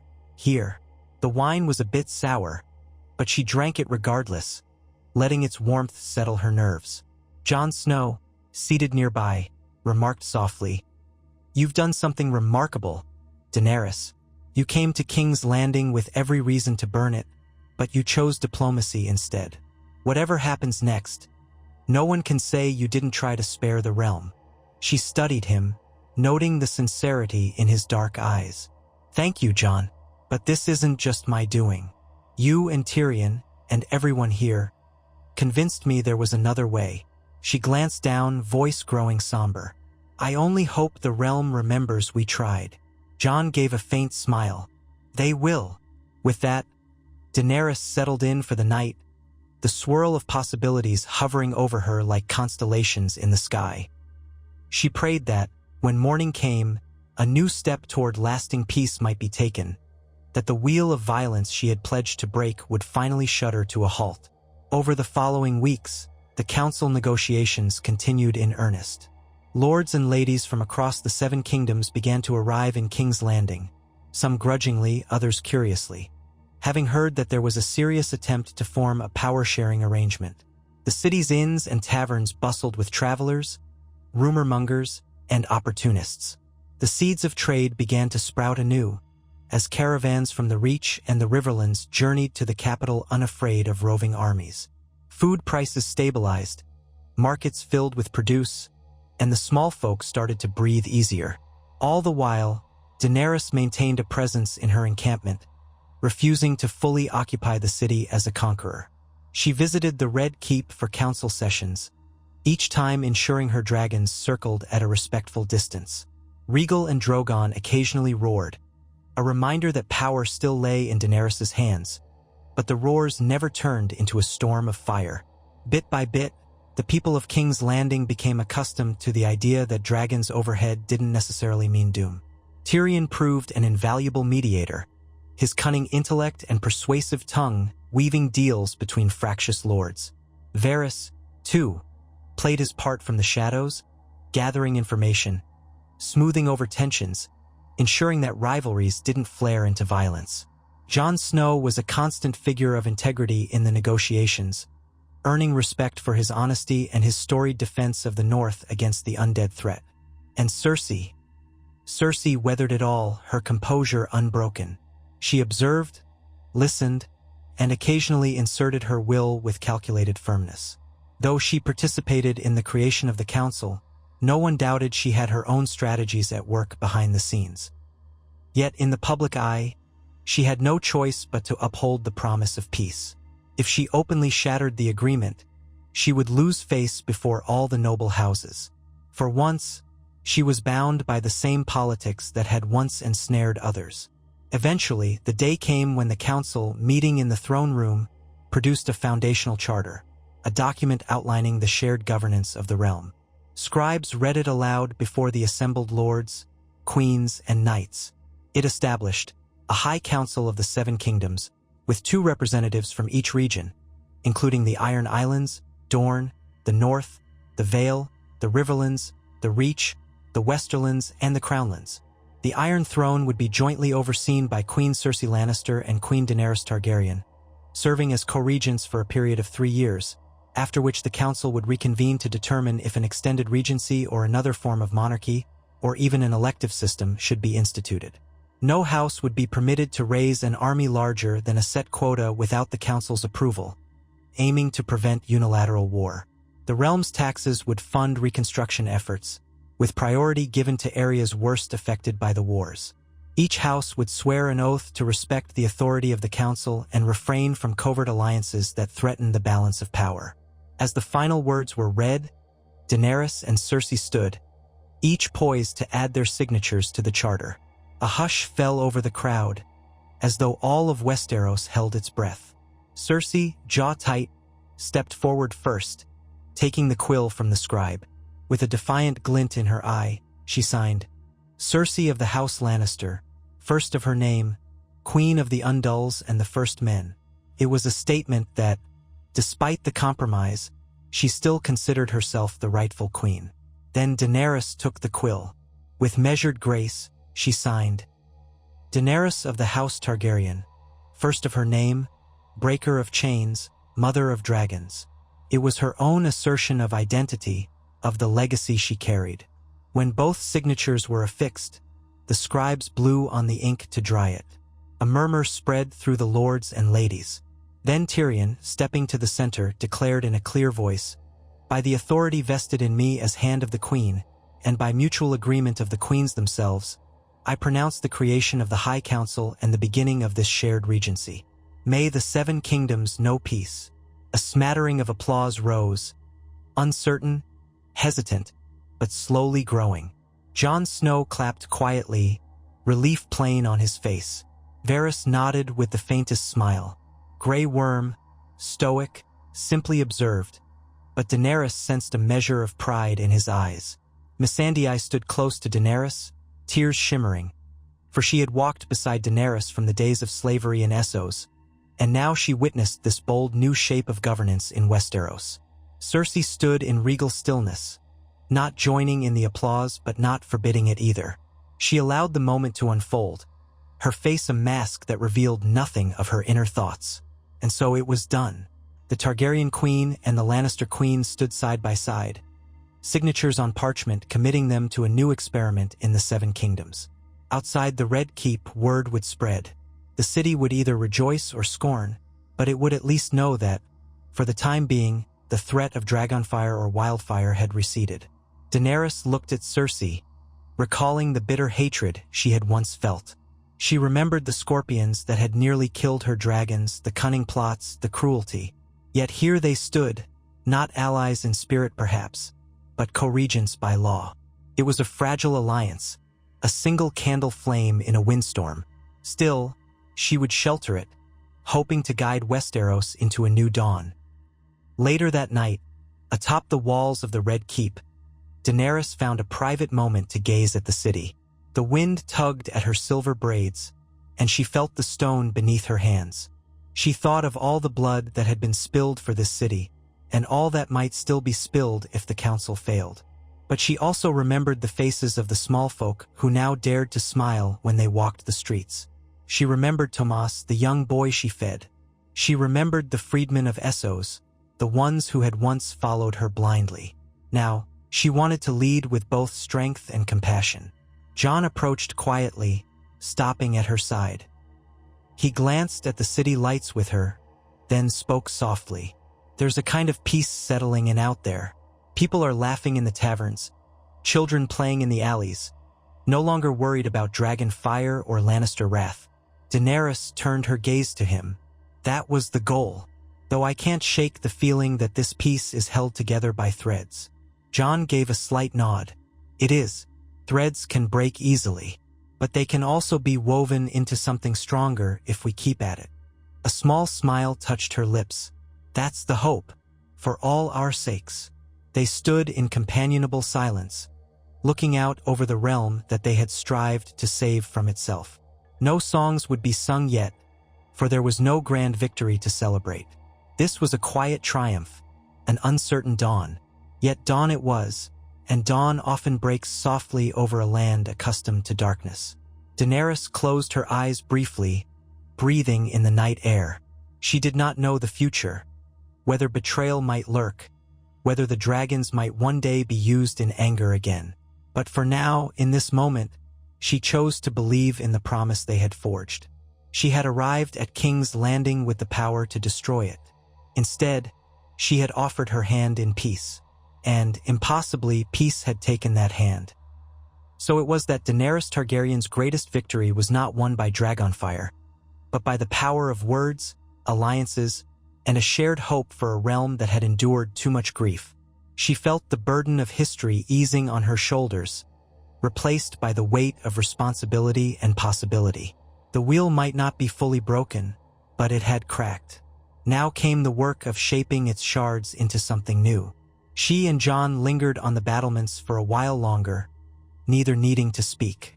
Below them, King's Landing breathed and pulsed with life, its people stirred by rumors of this new order that, for once, might protect them more than any crown had before. Above, the sky stretched infinite, the stars twinkling like the unblinking eyes of ages yet to come, witnessing the first quiet steps of a Targaryen queen who had chosen diplomacy over dragons, and, in doing so, might have changed the fate of Westeros forever. Over the coming weeks, A cautious sense of stability settled over King's Landing. Yet it was a balance so delicate that even a breath of mischief could tip it into chaos. Newly arrived lords and ladies found the capital changed by the tentative alliance between Daenerys Targaryen and Cersei Lannister. Two queens once set upon each other's destruction, now locked in a precarious dance of political coexistence. The Iron Throne remained in the Red Keep, where both women convened with the High Council, their signatures on the founding charter proof that diplomacy, however uneasy, still prevailed. In the city below, the small folk gradually allowed themselves to hope. The war camps had not laid waste to the fields. The dragons, though an unsettling presence in the skies, had not razed any districts. The Lannister guards no longer forcibly conscripted people to bulk up the royal army. With trade routes slowly reopening, grain and vegetables poured in from the Reach, and fresh fish appeared in the markets by the wharves.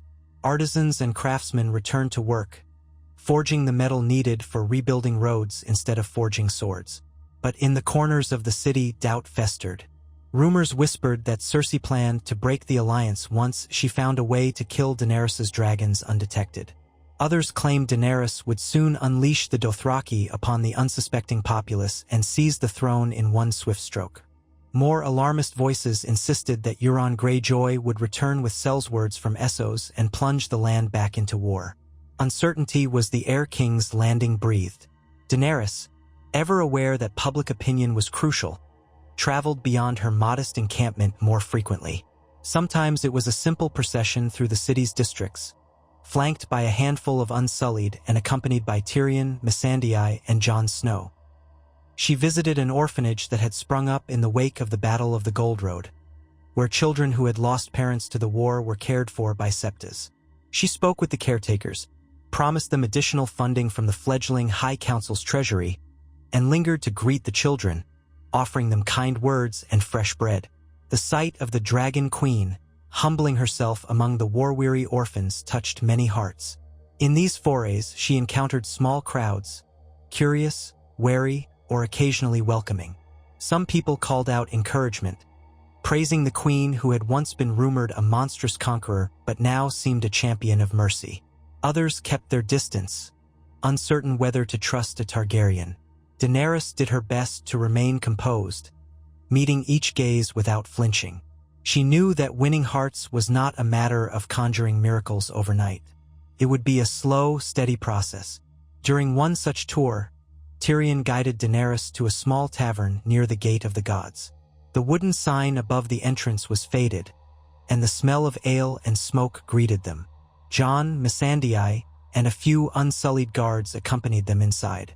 The chatter of patrons died away at once, unsure whether to cheer or cower at the sight of the silver-haired queen in black and red. A portly innkeeper bowed awkwardly. "Your Grace," he managed, voice trembling. We don't often see royalty this far from the keep." Daenerys offered a gentle smile. "I wanted to meet the people who live under my protection," she said simply. "If we are to share this realm, let us not remain strangers." The innkeeper's daughter, a girl of perhaps 10 with braided hair, peeked from behind a barrel. Daenerys glimpsed the girl's wide eyes. She recalled another child, Tomas, the one she had offered bread so many weeks ago. She hoped that in time, these children would have less reason to fear any monarch. Tyrion caught the innkeeper's eye and paid handsomely for a round of ale for everyone in the tavern. Tension began to unravel, replaced by surprised gratitude. Daenerys quietly asked the innkeeper and some locals about their hardships, learning of rotted thatch roofs, livestock lost to raiding bandits, and the difficulty of paying taxes while still recovering from multiple wars. Taking mental note of each concern, she promised to bring them to the High Council's attention. One older patron, a veteran of the Lannister forces, judging by the faded lion pin on his cloak, lifted his mug and tapped it on the table. "Never thought I'd be sipping ale alongside a Targaryen queen," he remarked in a gravelly voice. "But I'd rather this than seeing the city burn. My nephews fought at the loot train battle and never came home. Enough blood's been spilt." Daenerys inclined her head. "I'm sorry for your loss. I want no more families torn apart by war." The man eyed her with a mix of sadness and acceptance. If you truly mean that, Your Grace, you'll find folks here more than ready to give you a chance." A hush followed, broken only by the crackle of the hearth fire and the murmur of patrons swallowing their drinks. Then Daenerys nodded. "I do mean it." They shared a moment of unexpected understanding. Outside, the world still teetered on the edge of suspicion, but in that tavern, at least for a short while, Queen and people found a fragile common ground.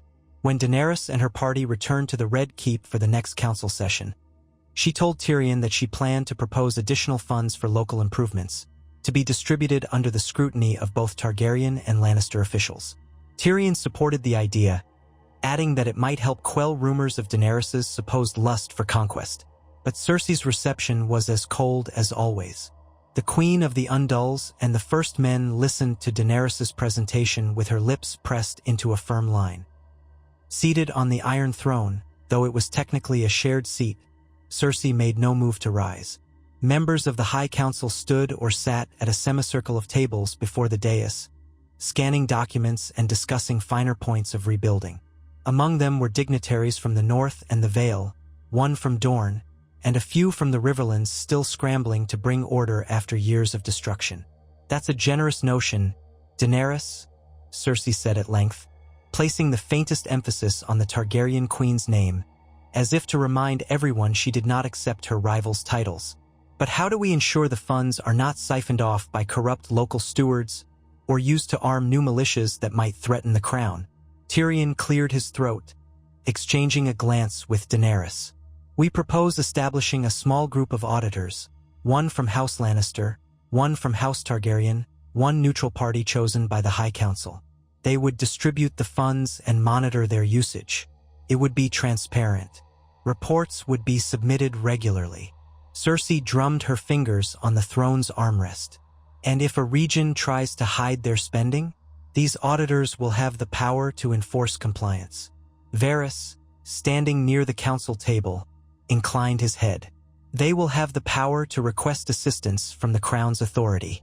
Should a steward or bailiff refuse to provide records, they would be investigated and possibly replaced at the council's discretion." A pensive murmur spread among the council members. The Lord of Riverrun, Edmure Tully, newly re-established in his seat, sighed softly. "That sounds fair enough," he said. "We all have lands in dire need of repairs, and accountability is important." The newly titled Lady Rosby, a severe-looking woman with hair drawn back in a tight bun, spoke up. "If this means my lands can receive coin to rebuild roads and mills, I'll cooperate wholeheartedly." In the end, the motion passed with a consensus from the council. Cersei, though skeptical, did not veto it. Once again, a small measure of progress took shape, etched onto the parchment where the scribes diligently recorded every resolution. When the meeting adjourned, Daenerys left the throne room with Tyrion and Missandei flanking her, while Cersei lingered behind, conferring with Qyburn and Jaime. The courtiers parted to allow the Targaryen queen passage.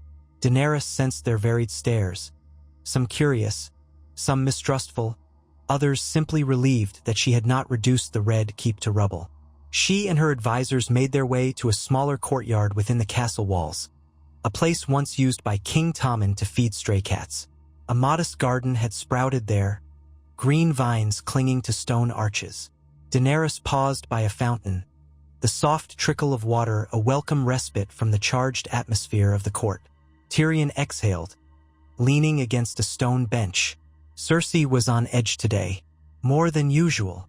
Missandei nodded. "She's hardly thrilled by the news that more lords are warming to you, Your Grace. The council grows in your favor, if not entirely, then enough that her absolute authority is slipping." Daenerys lowered her gaze to the clear water in the fountain, watching the ripples fan out. "That may push her to desperate measures. We've kept the peace so far, but I suspect she's searching for a moment to reclaim total control, or to find a weakness in my approach." Tyrion pressed his lips together thoughtfully. "We must remain vigilant. Still, every day this peace holds, it becomes harder for her to justify open treachery without alienating the council." A faint breeze rustled the garden leaves. Daenerys lifted her head and breathed deeply, resolved to stand firm. She had chosen diplomacy. She would see it through, no matter how treacherous the path. Later that evening, Daenerys returned to her camp on the outskirts of the city.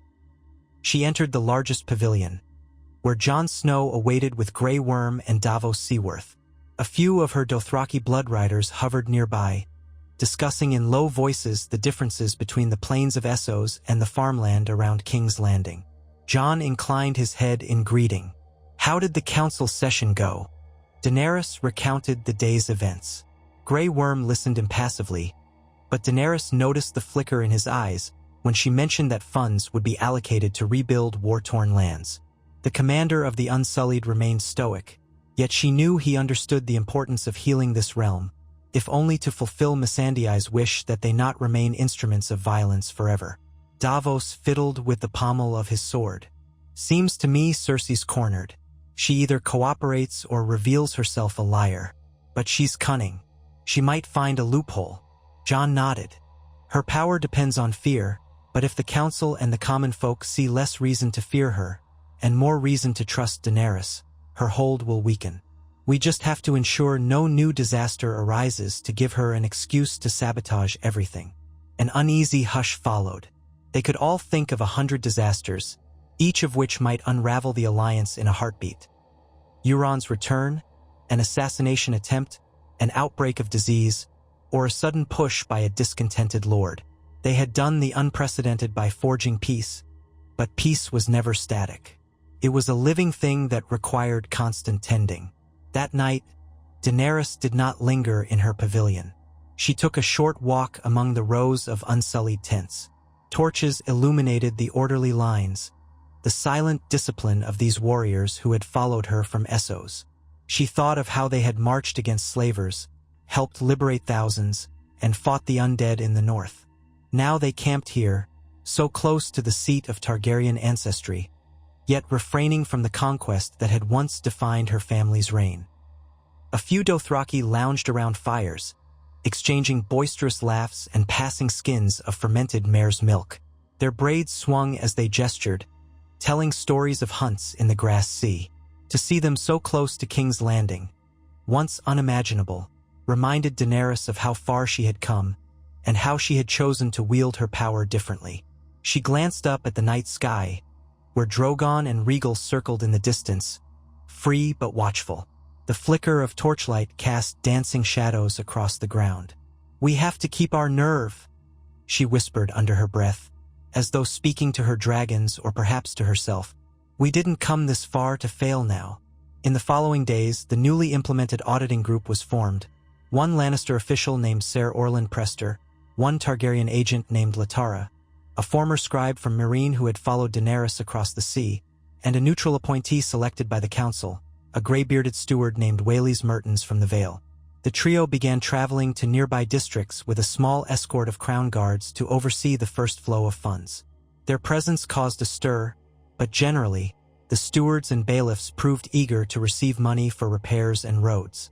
Reports trickled back to the council that, while a few old lords grumbled about Targaryen meddlers, the promise of silver for rebuilding was too tempting to refuse. Word spread that villages along the Rose Road, damaged by the war and the raids of the outlaws known as the Brotherhood Without Banners, had begun to rebuild their barns and farmhouses. Tents gave way to wooden structures, and farmland started to produce again. Even so, tension still simmered. One morning, a raven arrived bearing a cryptic note for Daenerys. "They wait for your misstep. Beware the shadows in the keep." A friend, the scroll bore no sigil or signature. Daenerys brought it immediately to Tyrion and Varys. Tyrion suspected it might be from someone within Cersei's court who quietly preferred Daenerys, perhaps a servant or lower official unsettled by Qyburn's whispered experiments. Varys offered no confirmation, but he too suspected an informant. "This suggests Cersei may be preparing some covert strike if an opportunity arises," Tyrion remarked grimly. "Or it could be a ruse to make us jump at shadows." Daenerys let the parchment curl in her fingers. "In either case, I won't be frightened into retreat. We press on, but we remain vigilant." A meeting of the High Council was scheduled for later that afternoon. Daenerys prepared herself carefully, wearing a subtle gown of charcoal gray trimmed with red accents, regal but less confrontational than her usual black. The plan was to discuss proposals for a unified code of laws to prevent another outbreak of slavery or forced labor in the realm. It was a point dear to Daenerys' heart, for it aligned with her experiences in Essos. When she arrived at the Red Keep, flanked by Missandei, Tyrion, and Jon, the halls were unusually quiet. Lannister guards stood at their posts, but the usual bustle of messengers and courtiers was notably thinner. Daenerys' footsteps echoed on the stone floors. At the doors to the throne room, she found Qyburn waiting, face taut. "Your Grace," he said with a bow that didn't reach his eyes. "I'm afraid Queen Cersei is indisposed. She won't be attending today's session." Daenerys' brow furrowed. "Why?" "She has taken ill." Qyburn's gaze flicked to Tyrion. "I assure you, it's nothing serious, merely a malaise. She requested that the council proceed without her." Tyrion's lips pressed thin. "Cersei never willingly misses a council session." "Are you certain?" Qyburn's thin smile showed little warmth. "I speak only what I have been told. You may confirm with Jaime Lannister if you doubt me, though he too is at her side." Something felt off, but Daenerys nodded slowly. "Then we shall proceed. There is much to discuss." The throne room was far emptier than usual. A scattering of council members stood around the table set at the foot of the Iron Throne's dais. Ser Bronn of the Blackwater was there, representing the Crownlands in a vaguely official capacity. He had finagled some lordship from Cersei, as rumor went, looking bored and glancing at the doors as though ready to leave at any moment. Edmure Tully was present, fiddling with a rolled map. Lord Yohn Royce of the Vale stood stiffly, arms folded. Several seats, those for the Westerlands, for King's Landing itself, and for the Reach, remained conspicuously empty. Daenerys exchanged a tense glance with Tyrion before addressing the room. "Where are the rest of the council members?" Lord Royce cleared his throat. "It seems they received word that Queen Cersei was not attending and decided that the meeting was cancelled or unnecessary." His bristling tone betrayed deep skepticism. "Or maybe they were told not to come at all. I cannot say."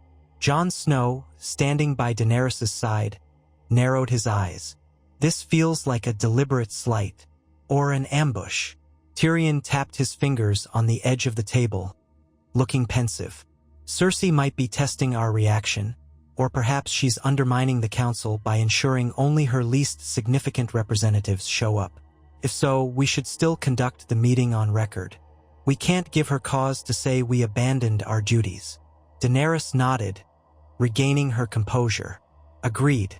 Let it be known that the Targaryen delegation arrived and was prepared to uphold the session. We'll address the topic of unified laws against slavery, take a formal stance, and record it. If Cersei and her representatives fail to show, that's on them." And so, with an awkward sense of emptiness, they began the session. Missandei rose to speak, her voice resonant in the hushed chamber. She cited Daenerys' experiences in Slaver's Bay and the steps taken to abolish and outlaw the enslavement of any person. The plan was to incorporate a clause into Westeros' legal code forbidding the sale of human lives, indentured servitude without due process, or any forced labor that resembled slavery. Edmure Tully nodded. "House Tully supports such a clause. The Riverlands have seen enough suffering. No man, woman, or child should be in chains." Lord Royce agreed. "The Vale, too. We've never condoned slavery. We'll vote in favor." Bronn, his arms crossed, shrugged. "I doubt many in the Crownlands keep slaves. It's more trouble than it's worth. But sure, you have my support if it means we can end this quicker so I can get back to my estate." Daenerys sighed inwardly, recognizing that while Bronn might lack the moral fervor of true abolition, at least his indifference meant he wouldn't oppose it. Tyrion quietly jotted notes, making sure everything was entered into the official record. After an hour or so, they had drafted a preliminary statement of law that would be presented at the next full council meeting, if that meeting ever convened properly. They adjourned with the uneasy feeling that all of this might be overshadowed by whatever game Cersei was playing. Outside the throne room, Daenerys paused Tyrion with a light touch on his arm. We need to figure out what Cersei's up to. Her absence is too abrupt. Tyrion nodded. I'll speak to Jaime if I can find him, or at least confirm whether she's truly ill. Jon crossed his arms. If she's faking an illness, it could be to set a trap elsewhere. Has anyone checked the Scorpion defenses or Qyburn's workshop? Varys stepped forward, having quietly attended the meeting from the sidelines. I'll have my little birds look into the Red Keep's hidden passages. If Cersei plans a covert project, it won't remain secret for long. Daenerys suppressed a surge of apprehension. Do it quickly. We don't want to be caught unaware. They parted ways, with Tyrion descending into the castle's corridors in search of Jaime, Varys slipping into the shadows, and Daenerys heading to the courtyard to regroup with her unsullied escort. The tension weighed on her like a coiled spring in her chest. Missandei, seeing her concern, spoke softly. We've come so far, Your Grace. Don't let Cersei's games unnerve you. Daenerys gave a tight smile. I won't, but I'd be a fool to underestimate her. The day wore on without a word from Cersei or any sign of Jaime. By evening, Tyrion returned to Daenerys' temporary quarters within the Red Keep, small chambers that had once belonged to a minor royal cousin. He looked troubled. I found no trace of Jaime, Tyrion reported. The servants claim he was last seen entering Cersei's personal chambers around midday. He hasn't come out. That's all they know, or all they say they know. Daenerys tilted her head, her eyes narrowing. They could be lying. Possibly, Tyrion agreed. But it also might be true. Cersei might truly be unwell, or in one of her black moods. Perhaps she ordered everyone away while she recovers. I can't see why she'd do that if not to plot something. Daenerys paced near the window, the late sun casting long shadows on the stone floor. If she's plotting an ambush, it hasn't happened yet. The city is calm. Our scouts see no suspicious movements. Could this simply be her attempt to sabotage the council's momentum by refusing to participate? Likely, Tyrion acknowledged. She might be hoping the lords see your side continuing sessions and think you're overstepping, making unilateral decisions behind her back. Or that you'll become frustrated and do something rash. Daenerys forced herself to stop pacing. We won't give her that satisfaction. We'll continue our duties. If the lords see that we remain consistent, they may grow weary of her delays. Then the pressure will be on her to show up or risk losing them entirely. Tyrion paused, then ventured carefully. And if she truly is sick, we do nothing? Daenerys sighed. We're not heartless, Tyrion. If she's truly ill, let her rest. But if we discover she's lying, we'll respond politically, no more, no less. For now, we maintain the peace. So they did. Over the next few days, the High Council convened twice more, with the same small collection of representatives arriving. Cersei was absent. The Lannisters sent no official but Bronn, who admitted he had no authority to speak on major policies. Jaime was nowhere to be found. Qyburn made only fleeting appearances, offering the same line about the Queen's health. Despite this, council business progressed. They formalized the new anti-slavery clause, recorded additional proposals for standardizing taxes, and even drafted a plan to restore key trade routes. Jon Snow contributed ideas for shipping timber from the Wolfswood in exchange for grain from the Reach. Edmure Tully described the roads in the Riverlands that needed immediate repairs to accommodate caravans. Lord Royce offered to facilitate shipments of or from the Vale's mines. Each meeting ended with the scribes drafting official documents for eventual ratification, documents that needed Cersei's seal as co-regent. Tensions flared when, one afternoon, Lord Bronn strolled in late, cursing about how her bloody majesty's locked away in her tower. He unceremoniously slapped a letter onto the table in front of Daenerys and Tyrion. From Qyburn, Bronn muttered, rolling his eyes. Says Cersei's not signing anything until she's fully recovered. Jon, standing nearby, scowled. We can't delay the realm's recovery for the whims of one queen. Tyrion read the letter, sighing. It basically says, no deals, no proclamations, no sign-offs until further notice. She's holding the realm hostage by refusing to affix her seal to our proposals. Daenerys forced down a surge of frustration. If she thinks this will drive me to act aggressively, she's mistaken. As they left that truncated session, a mood of grim determination enveloped Daenerys' delegation.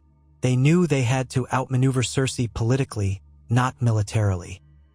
If they brandished dragons or threatened force, Cersei would claim the moral high ground in the eyes of the undecided lords. And, ironically, the fragile peace Daenerys had worked so hard to build would crumble. Outside the Red Keep, the city continued about its business. The people saw the Targaryen queen coming and going. They saw no outward sign of the Lannister queen. They whispered that the Iron Throne might soon belong solely to Daenerys, that Cersei had either taken ill or lost her nerve or both. A few even speculated that Jaime had locked her away to prevent another spree of madness. Rumors traveled like wildfire, but the truth remained elusive. One evening, after yet another fruitless council gathering, Daenerys found herself alone in the Red Keep's Godswood, a small courtyard with a single weirwood that had been transplanted centuries ago. Its trunk was pale as bone, and the carved face upon it seemed older than time. She had never visited the Godswood before. It was more a northern tradition, yet she found herself drawn to its quiet. She ran her hand across the weirwood's bark, feeling the grooves of the face carved there. In the quiet hush of the courtyard, she remembered her own journey. She thought of Drogo, of Khalasar and slavery, of Karth and Astapor, Yunkai and Meereen, and her vow to break the chains of oppression. Now, in Westeros, she was fighting another sort of oppression, a tyranny of fear and manipulation. She closed her eyes, allowing her mind to settle. The sound of distant footfalls on gravel made her turn. Jon Snow stood at the edge of the courtyard, watching quietly. "Apologies," he said softly. "I didn't mean to disturb you." Daenerys shook her head. "It's all right. I was just thinking." Jon approached, his eyes flicking to the weirwood's carved face. "It's strange to see a northern tree here, but it's a reminder that even King's Landing cannot erase the old ways entirely." Daenerys offered a small, wan smile. "Perhaps it's fitting. We're trying to blend new and old, forging alliances and rewriting traditions to avoid more bloodshed." They stood side by side, the hush of the gods wood enveloping them. Jon at last spoke, voice low. "I worry that Cersei's disappearance is a prelude to something worse. She might be waiting for a moment when we're distracted." Daenerys nodded. "I have the same fear, but what can we do? Storming her chambers would be seen as an act of aggression. The lords might recoil." Jon's gaze strayed to the white bark. "Maybe Jaime will talk sense into her, if he's still by her side." Daenerys let out a slow breath. "I remember hearing tales that Jaime once persuaded her to negotiate a truce during the threat of the Night King. Perhaps he still has some sway, but we cannot rely on that alone." He regarded her carefully. "You've done much to earn the trust of Westeros. People see your sincerity. If Cersei does strike now, many lords will rally to you, even some who once hated Targaryens." "That's what I hope," Daenerys said quietly. "If we can show restraint and good faith, perhaps we can outmaneuver her." Jon's eyes lingered on her face, and for a moment, the weight of kingship and queenship fell away, leaving two people who had battled undead horrors and dragons, carrying scars both visible and hidden. But then the moment passed, and Jon bowed his head slightly, stepping back. "Whatever happens, you're not alone in this," he said. "We stand beside you." Daenerys managed a soft smile. "Thank you, Jon." He left her there in the Godswood, the evening's last light casting shadows across the pale trunk. Daenerys turned again to the carved face and closed her eyes, wondering if the old gods, the new gods, or any gods at all could guide her next step. The days dragged on. The city grew restless. The High Council met, passed minor edicts, but stalled on major issues requiring Cersei's seal. Lannister forces kept patrols around the Red Keep, but no significant military buildup was reported. Tyrion's frustration mounted, and even Varys could offer no clear insight. Jaime and Cersei remained behind closed doors, if indeed Jaime was even there at all. Sometimes one guard or another would claim to hear voices in the royal chambers, but no one saw them in the corridors. In a private gathering one night, Tyrion broached a radical suggestion to Daenerys, Jon, Varys, Missandei, and Grey Worm. "What if we bypass Cersei entirely?" Tyrion ventured. "We have the High Council's support on key issues. If we press forward, we might persuade the lords to enact the laws without her signature, arguing that she's abandoned her duties." Jon frowned. "That's a dangerous path. It would paint us as subverting the co-regency agreement. Cersei could claim we violated the charter." Varys tapped his fingertips together. "She could indeed, and many lords might side with her out of fear that we're setting a precedent for ignoring rightful authority. Even lords who dislike her may fear an absolute Targaryen ascendancy." Daenerys considered it, chewing on her lip in frustration. "We can't just sit idle forever while the realm needs leadership. But acting unilaterally might push the realm into another war." Grey Worm spoke up, voice quiet but firm. "If she is ignoring her duties, we must call her forth. Summon her to the council officially with a public invitation. If she does not appear, perhaps the lords will see who truly abandons the realm." Missandei nodded. "That might show we're not trying to oust her in secret. We give her the chance, formally and openly, to fulfill her duties. If she refuses or remains hidden, it becomes her failing, not ours." Tyrion rubbed his chin. "Yes, that could work. A very public summons to the next High Council session. We'll send ravens across the 7 kingdoms. Let everyone know Daenerys Targaryen calls upon her co-regent, Queen Cersei Lannister, to appear and uphold her obligations." A spark of determination glinted in Daenerys' eyes. "Do it. Draft the summons. We'll read it aloud at the next council session and dispatch copies to every major seat of power." Jon nodded in agreement. One way or another, we'll force her hand. So it was done. The next day, the High Council convened once more, with the usual suspects in attendance. Daenerys rose and formally read the summons, calling upon Her Majesty Queen Cersei Lannister to join the council within a fortnight, to review and sign pending edicts critical to the realm's stability. The scribes wrote it down meticulously, and Tyrion directed copies to be sent far and wide. Lord Royce, Edmure Tully, and several others supported this move, though a few looked uneasy. Bronn sat with arms crossed, not objecting but offering little enthusiasm. Nevertheless, the official summons was carried out. In the weeks that followed, the realm buzzed with news of this open call. Some lords who had once been on the fence now leaned towards Daenerys, seeing that she tried to keep the peace while Cersei seemed to vanish from governance. Others, fiercely loyal to the Lannister cause, whispered that Daenerys was staging a coup. But as no armies marched, no dragons burned farmland, and no swords were drawn, the rumor of coup felt hollow. A few ravens were returned from distant seats, including one from Yara Greyjoy on the Iron Islands, stating she fully supported Daenerys' summons and had no love for Cersei's silence. From the north, letters arrived in Sansa Stark's careful hand, expressing cautious approval of Daenerys' approach, with the proviso that if hostilities broke out again, the north would stand for peace above all else. From Dorne, a newly risen regent, an aged noble cousin of the late Prince Doran, indicated that Dorne would watch closely but remain neutral if fighting resumed. As the fortnight's deadline approached, Daenerys sensed the city's tension heighten. Whispers spread that if Cersei did not appear, the realm might formally recognize Daenerys as the sole ruler. Others wondered if Cersei would emerge in a fury, flanked by some cunning new ally. Finally, the appointed day arrived. The High Council met in the Red Keep's throne room, torches blazing against the gloom. The air felt thick with expectation. Lords and ladies who had never bothered to attend before now arrived in droves, some out of curiosity, others to witness the potential unseating of a monarch. The dais near the Iron Throne was prepared with 2 seats, one for each queen, while the council's long tables stood ready with parchment and quills. Daenerys stood at the head of the assembly, flanked by Tyrion, Varys, Missandei, and Jon.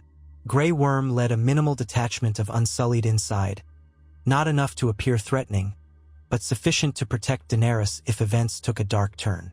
The atmosphere crackled with anticipation. A herald stepped forward and banged a staff on the floor. "Hear ye! Hear ye! This is the appointed time for the joint regents of the Seven Kingdoms to convene. Let Queen Cersei Lannister and Queen Daenerys Targaryen come forth." Silence stretched, thick as old cobwebs. Daenerys swept her gaze across the crowd. She stood in plain sight, so all could see her presence. On the dais, the Iron Throne loomed behind her. The second seat, meant for Cersei, remained empty. 1 minute ticked by, then 2. The assembled lords and ladies began to mutter, shifting uneasily. Daenerys's heart pounded. She forced herself to remain still, to hold her posture proudly, to show composure. If Cersei was about to make an entrance, this was the moment. If not, suddenly, a side door opened at the far end of the throne room. Heads whipped around. Daenerys felt her stomach tighten. Was it Cersei at last? Jaime Lannister emerged, his golden hand glinting in the torchlight, his expression grim. He strode with purpose, ignoring the gawking crowd. Behind him, a handful of Lannister guards followed. No sign of Cersei. He advanced to the foot of the dais, looking up at Daenerys, then scanning the crowd. The hush grew so intense that the crackle of torches felt deafening. Daenerys spoke first, her voice resonant. "Ser Jaime, does Queen Cersei intend to join us?" Jaime swallowed, glancing at Tyrion. A flicker of pain crossed his face, as though summoning words he would rather not speak. "No, Your Grace." A ripple of alarm swept through the onlookers. Daenerys frowned, struggling to keep her tone even. "And why not?" Jaime's features tightened. "Because she is dead." Gasps erupted all around. A murmuring roar filled the chamber, lords and ladies exclaiming in shock. Daenerys stared, barely comprehending. Tyrion went pale, his mouth half open in an unspoken question. Jaime raised his golden hand for silence, tears brimming in his eyes. "She fell ill nearly 3 weeks past, soon after your negotiations began. It worsened day by day. I kept vigil at her side. She refused to let the maesters care for her properly, paranoid about poison or plots. By the time she allowed them in, it was too late." In the stunned quiet, Jaime's voice broke. "She passed last night." A thunderstruck hush consumed the throne room. Daenerys's mind spun. Cersei, dead? After all these weeks of lurking behind closed doors. She had truly been ill? The cunning queen who'd manipulated so many? Gone? Felt impossible, anticlimactic, horrifying, and confusing all at once. Tyrion at last found his voice. "How can we be sure?" Jaime flicked his gaze to his brother, eyes reddened. "I wouldn't lie about this, Tyrion. I'd give anything for it not to be true." His jaw clenched, and raw grief flickered across his features. Qyburn tried every remedy he knew. I was with her at the end." The lords and ladies of the council exchanged shocked glances. Some wore expressions of relief, others sorrow, others confusion. For so long, Cersei Lannister had been the primary antagonist in their midst. Now, fate or the gods had removed her from the board in a single stroke. Daenerys, regaining her composure, asked quietly, "What would you have us do, Ser Jaime?" Jaime inhaled a trembling breath, steeling himself. "I beg the council's permission to bury her with our father and our children, in the crypts beneath the Red Keep. Then I will relinquish my own claim to the throne. I have no desire to rule." Tyrion blinked. "You are surrendering the crown of the Westerlands?" Jaime's eyes flicked to the Iron Throne behind Daenerys. "My house has a seat in Casterly Rock. I will return there in time. But as for King's Landing and the realm, Cersei's authority ends with her death." Another echoing silence. Then Daenerys stepped down from the dais, meeting Jaime's gaze at eye level. The crowd held its breath. She saw a man burdened with regrets, with sorrow for his sister, perhaps also for everything that had happened between them. Daenerys spoke softly, but loud enough for all to hear. "Ser Jaime, I will allow you to bury your sister with honor, and I thank you for speaking plainly to the council." Jaime nodded, his eyes brimming with gratitude and grief. In that moment, the burden of war seemed to press down on his shoulders, and he bowed. "Thank you, Your Grace." Thus ended the tension that had gripped the city. In a single, surreal moment, all of Cersei Lannister's schemes and manipulations evaporated. She could no longer sabotage or defy the council. She could no longer wage war or conceal her intentions. Death had taken her from the game. In the stunned aftermath, the High Council adjourned. Some lords hurried away to compose letters. Others lingered in hushed discussion of what this meant for the realm. Tyrion and Jaime spoke privately in a corner, where Tyrion tried to offer comfort even as he grappled with the suddenness of it all. Jon and Varys wore expressions of somber perplexity. This was not the ending any of them had expected. Daenerys found herself standing near the Iron Throne, the seat that had once been her father's, then the Baratheon's, then Cersei's. She studied its jagged swords and twisted metal. It seemed to glint with an oddly cold finality. Through all the violence, betrayals, and shifting alliances, she had braced for a final confrontation, one that might tear the city apart or see the dragons unleashed. Now that confrontation was robbed of its spark by the simple inevitability of mortality. Yet the realm still needed a ruler.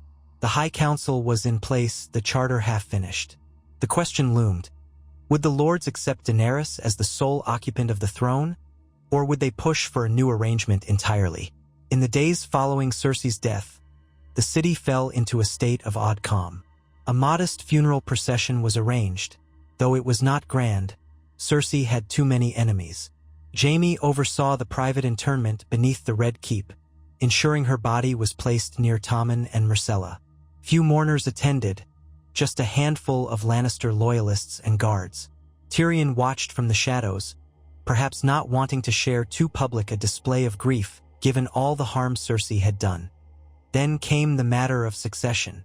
With no surviving Baratheon claim aside from Gendry, who had been acknowledged only nominally, no surviving Lannister claim, Jaime having renounced it, and no Targaryen rival, Daenerys stood poised to assume the throne uncontested. Still, there were those who doubted or questioned whether a Targaryen queen should reign alone. The High Council convened again, this time with a full house, for the lords and ladies realized the momentous nature of the decision. They gathered in the throne room, rows of them filling the hall, some seated, others standing in hushed anticipation. Daenerys stood at the dais, the Iron Throne looming behind her. Tyrion, as Hand of the Queen, addressed them. "My lords, my ladies, we come together at a historic juncture. With the passing of Queen Cersei Lannister, the seat of power stands open. We have a charter for shared governance, co-signed by the late Queen and by Daenerys Targaryen." He gestured to Daenerys. "Her Grace has abided by every term of peace thus far. She has not laid waste to the city, nor forced her will by dragonfire. She has respected this council, shaped by the lords and ladies of Westeros." A ripple of agreement flowed through the crowd, interspersed with murmurs of old distrust. But no one refuted Tyrion's statement.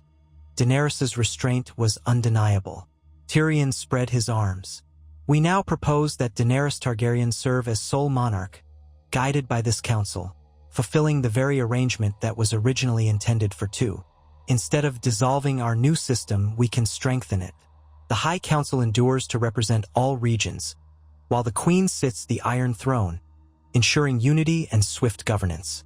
The older lords exchanged glances. Edmure Tully stood. "House Tully supports the Targaryen claim," he said simply. "She has shown good faith, and my people want peace." Lord Royce stood next. "The Vale supports it. We see no other legitimate claimant." A slender lord with black hair and a sharp beard rose. Lord Rowan of Golden Grove in the Reach, newly elevated after so many had died in the wars. He spoke hesitantly. "As the Reach lacks a central leader after the Tyrells fell, we have no direct line of succession to the throne. We will support Queen Daenerys if she pledges to protect our harvests and let us rebuild our fields without forced levies."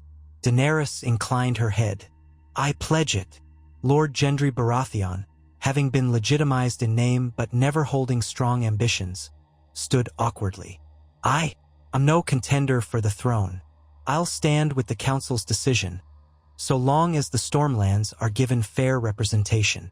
Tyrion nodded, satisfied. "They will be. Each region has 2 seats on the council, as the charter stipulates. The hall buzzed with conversation. Daenerys scanned the crowd, noticing pockets of doubt but also a growing sense of acceptance.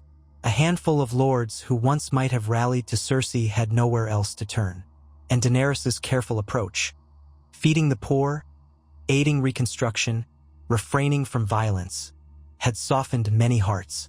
Finally, the representative from Dorne, a lean noble named Lord Kaelin Jourdain, lifted his voice. Dorne stands apart but does not wish to renew old hostilities. If Queen Daenerys respects our autonomy and the right of the Dornish to self-govern in internal matters, we will support her rule. Daenerys answered firmly, Dorne shall keep its customs and internal governance, as will the other regions. You have my word. With that, it seemed the tide had turned. No major opposition arose. Even the lesser lords who harbored old grudges saw no advantage in resisting. The dragons were under Daenerys' command, yet she had not used them to bully anyone into submission. She had proven her intentions in front of the entire realm. Tyrion surveyed the assembly. Then let it be recorded. By the will of the High Council and the consent of the Lords of the Seven Kingdoms, Daenerys of House Targaryen, first of her name, is declared Queen of the Undulls, the Rhoynar, and the First Men, protector of the realm, overseen by the continued presence of this council to ensure the realm's ongoing stability. The scribes in the corner scribbled furiously, capturing every word. A hush descended as Daenerys, with measured steps, turned to face the Iron Throne. Once, she had approached it with the intention to conquer. Now, she approached it as a ruler sanctioned by the people, or at least their representatives, having earned their acceptance through months of peace rather than minutes of dragonfire. She ascended the dais. The metal of the throne glinted in the torchlight, and for a second, she recalled the stories of her father, the Mad King, and the destruction that had ended his reign. She remembered the madness that had seized her own vision after the battle at King's Landing in another lifetime, a possible path she had feared. Now, though she was different, she had chosen differently. Tyrion stepped beside her, holding forth a simple crown, forged anew at his request. A band of Valyrian steel with subtle dragon motifs, not overly ornate but unmistakably regal. The hush in the throne room was absolute. Daenerys knelt slightly so Tyrion could place the crown upon her head. The moment the metal touched her braided silver hair, a ripple of finality and awe swept through the gathered lords. She rose and the assembled crowd bowed. Some knelt fully, others inclined their heads. Even those who doubted her recognized that a new era had begun. She turned and took her seat upon the Iron Throne. This time, her heart did not pound with the fury of conquest. It was steady, resolved. She cast her gaze over the kneeling lords and ladies, feeling the enormity of her responsibility descend like a cloak across her shoulders.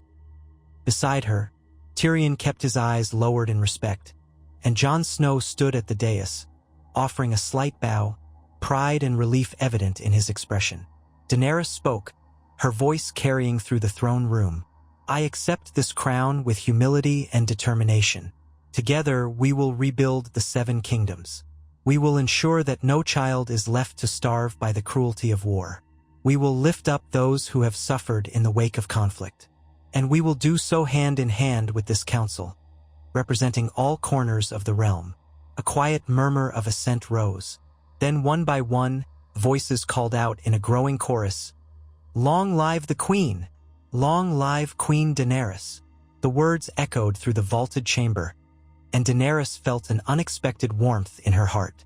She had long dreamed of this moment, once imagining it would come through the roar of dragons and the subjugation of all foes. Instead, it arrived through a tapestry of alliances, trust, and measured steps toward peace. She looked across the crowd and saw Jaime Lannister lingering at the back, his head bowed in respect.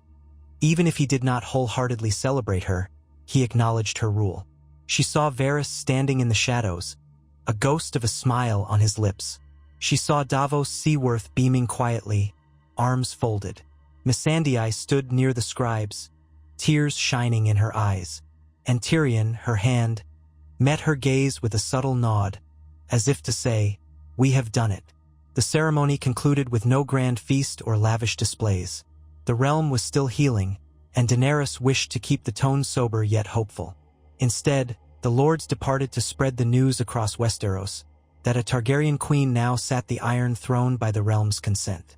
In the days that followed, Daenerys threw herself into governance with renewed vigor. The High Council continued its work, now fully recognized by the monarchy. Many of the pending edicts that had languished for Cersei's signature were swiftly enacted under Daenerys' seal. Grain shipments from the Reach accelerated, reconstruction funds flowed to war-ravaged provinces, and the roads around King's Landing were secured by a combination of Lannister troops and Unsullied, who patrolled jointly, thereby reducing suspicion on both sides. Jaime Lannister, after laying his sister to rest, made an understated departure from the capital, telling Tyrion he intended to return to Casterly Rock to oversee the Westerlands and ensure peace. He expressed no desire to challenge Daenerys. Tyrion, though pained by Cersei's death, saw that Jaime was at least at peace with this final outcome. Meanwhile, Euron Greyjoy never resurfaced. Some said he was lost at sea, others that he had fled to the free cities with whatever remained of his fleet. Yara Greyjoy, reaffirmed in her power, continued to honor her pledge to Daenerys. The seas around Westeros became safer, free of Euron's marauding. In the north, Sansa Stark wrote letters of cautious support, staying in Winterfell but agreeing to send a delegate to the High Council. Arya Stark roamed the lands on her own, rumored to be exploring the distant horizons. Bran Stark presided quietly over Winterfell with Sansa, content that the realm had avoided a final cataclysm. Dorne, too, settled into peaceful coexistence, so long as the Queen's laws did not infringe on Dornish traditions. The Vale's stability under Lord Royce was unquestioned, and the Riverlands under Edmure Tully found renewed prosperity as caravans passed through once more. For Daenerys, the nights brought a mixture of relief and new burdens. She no longer worried that she would burn King's Landing to the ground, but she discovered the weight of a different challenge, fulfilling the people's hopes, day by day, in a realm that had grown used to false promises and tyranny. She spent hours at her desk with Tyrion, Missandei, and the scribes, drafting letters and reviewing proposals. She visited the city often, continuing her practice of meeting the small folk face to face. Some whispered that the Dragon Queen was more approachable than King's Landing had ever seen. Others muttered that once she was firmly established, she might revert to cruelty. But as weeks turned to months, those mutters grew quieter. Gradually, a new normal took shape. Jon Snow returned to the north temporarily to reassure his people that this new monarchy would not threaten their freedoms. He remained king in the north in an honorary sense, but in truth, his role blended into that of a close ally, and some still called him Warden of the North in practice. He and Daenerys exchanged regular ravens, updating each other on progress and occasionally reminiscing about the struggles that had brought them here. The city's architecture began to show signs of rebirth. Workers repaired collapsed buildings, replaced burnt timbers, and erected new shops. The Greyjoy ships under Yara's banner visited the harbors in peace, ferrying goods instead of ironborn raiders.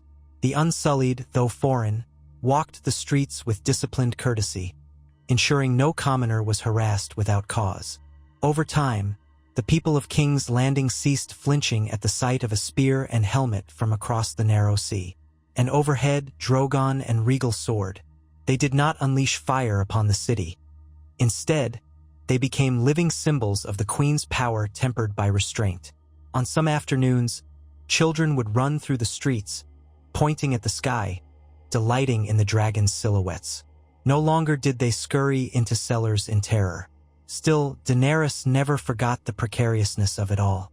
She was not naive enough to believe that peace was permanent. There were bound to be conspiracies in the shadows, lords chafing under new taxes, and potential threats from beyond the seas.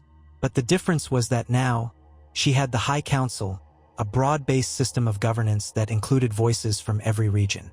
She had chosen from the start to break the cycle of violence, and for now, at least, that choice held.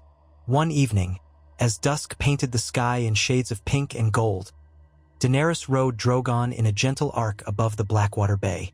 Below, she could see the ships coming in, the flicker of torches along the city walls, the new banners bearing the Targaryen sigil flying alongside older standards of the realm. She guided Drogon carefully, descending toward a newly rebuilt section of the city near the dragon pit. People on the streets looked up, some with awe, some still with apprehension, but none fled in terror. Drogon's roar was not one of aggression, but of watchful guardianship. Daenerys found a level patch of ground to land, near a broad marketplace. Soldiers of the city watch rushed forward, uncertain but not hostile, and recognized their queen. A ripple of excitement and surprise spread through the crowd. Children craned their necks to see the mighty black-scaled dragon that folded its wings behind the queen. She dismounted, patting Drogon's flank, and motioned to the watchers that all was well. Drogon let out a low rumble before settling, watchful. Nearby, fishmongers and fruit sellers gawked, enthralled and a bit scared. Daenerys walked among them, speaking a few words here and there, sampling a piece of fruit from a vendor's stand. She asked a young girl, barefoot, her hair in tight curls, whether she had enough to eat. The girl nodded shyly, pointing to the fish her father had caught that morning. For Daenerys, it was a simple moment, but it meant everything. The city she had once considered conquering by fire was now hers by acceptance, and she intended to keep earning that acceptance every day. She lingered until the sun dipped low, ensuring she heard as many voices as she could. When she climbed back onto Drogon and took flight, the marketplace erupted in applause and cheers, a sound that felt surreal yet deeply fulfilling. High above the rooftops, Daenerys took in the sprawl of King's Landing and realized that, for the first time in her life, she felt genuinely at peace with her power. Her seat on the Iron Throne was not merely an inheritance of blood, nor a spoil of war. It was a right granted by those she had chosen to serve. She recalled the swirl of violence that had once threatened to define her path, and she felt relief that she had chosen a different way. At the Red Keep that night, she dined with Tyrion, Missandei, Grey Worm, and a few other trusted advisors. They spoke of new trade agreements in the works, the potential to rebuild the Royal Navy, and the intricacies of ensuring no single house amassed too large a private army. As the conversation meandered, Tyrion refilled his wine cup and raised it in a toast. "To our queen," he said with dry humor, "who proved me wrong about one thing. Sometimes you really can break the cycle if you're willing to pay the price in patience." Daenerys smirked. "I'll drink to that," she said, lifting her own cup. Missandei beamed. "To Queen Daenerys, long may she reign." The others echoed the toast. A soft warmth filled Daenerys's chest. The shadow of warfare no longer loomed so close. She thought of the many scars Westeros bore, of the North's long winter, of the Riverland's devastation, of Dorne's isolation, of the Iron Islands' tumult. Yet every day she saw progress. She saw roads cleared, farms replanted, alliances mended. Perhaps there would always be challenges, but this was how she would face them. Not by incinerating enemies, but by forging partnerships and listening to those she governed. Late that night, Daenerys walked alone to the massive balcony overlooking the city, the same balcony where Cersei once surveyed King's Landing. The moonlight bathed the rooftops, and a soft breeze lifted her silver braids. She stood with her hands on the stone balustrade, gazing at the city's flickering lights. She remembered the dreamlike vision she once had. Standing in a ruined throne room with a collapsed roof, snow or ash drifting from above. That vision no longer haunted her. The throne room stood intact, filled with the promise of governance. The city's people went about their lives without cowering in terror of dragonfire. The dragons themselves soared overhead, symbols not of devastation but of a queen's responsibility to protect. In the distance, she spotted the faint silhouette of regal gliding, and a moment later, Drogon soared past, a silent guardian of the night sky. She felt their presence like a steady drumbeat in her heart, reminding her of her strength, and reminding her of the vow she had made the day she decided to spare the city. A voice came from behind her. Jon Snow had returned from the north earlier than expected and quietly approached. He stood at her side, looking out over the city. "You've built something lasting here," he said softly. "I never thought I'd see this city at peace, not truly." Daenerys smiled, a flicker of gratitude warming her expression. "I had help," she said. "From you, from Tyrion, from everyone who believed this was possible." Jon nodded, folding his arms over his chest. "We all played our parts, but it was your decision that set the course, choosing diplomacy over destruction. When you first landed at Dragonstone, I truly feared you might burn King's Landing in vengeance for all the Targaryen injustices. You proved me wrong." She studied his face. "I almost did. Back then, it felt like the surest path to vengeance, to justice. But I realized that if I took the throne by fire and blood alone, I'd be no better than those who came before me. I'd be inheriting nothing but ashes." He turned his gaze to her, eyes reflecting the moonlight. "You've done more than that. You've changed how the realm sees power. Maybe forever." She felt her throat tighten. "Let's hope so." They stood together, the hush of the night carrying distant sounds of the city. Music from a tavern, a faint bell tolling from a September. Each breath of wind felt like a promise. Daenerys let her mind wander over the countless memories that had brought her here. The Red Waste, Karth, Astapor, Yunkai, Meereen, the trek north of the Wall, the final battles against the Night King and the armies that threatened humanity. All those trials had shaped her, and in the end, she had chosen not to follow in her father's footsteps, nor to repeat the worst mistakes of conquerors past. She turned to Jon, her eyes reflecting both resolve and a calm sense of fulfillment. "We have much work still. The realm is vast, and old wounds don't vanish overnight." Jon chuckled softly. "We Starks know a bit about old wounds. We'll do our part. I'll make sure the North stands with you." Daenerys placed a hand atop Jon's on the balcony rail, a small gesture of camaraderie. "Thank you," she whispered, voice carrying a note of genuine gratitude. Together, they looked out once more at King's Landing, where the torches below shimmered like fallen stars. Daenerys felt the pulse of the realm in every heartbeat.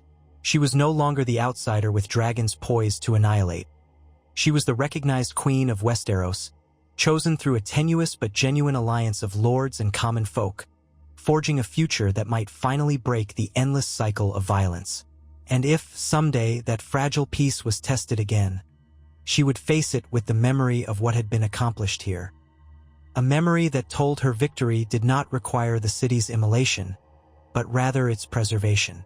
That was how she would lead, always choosing to speak before she struck, to build instead of destroy, to unite rather than divide.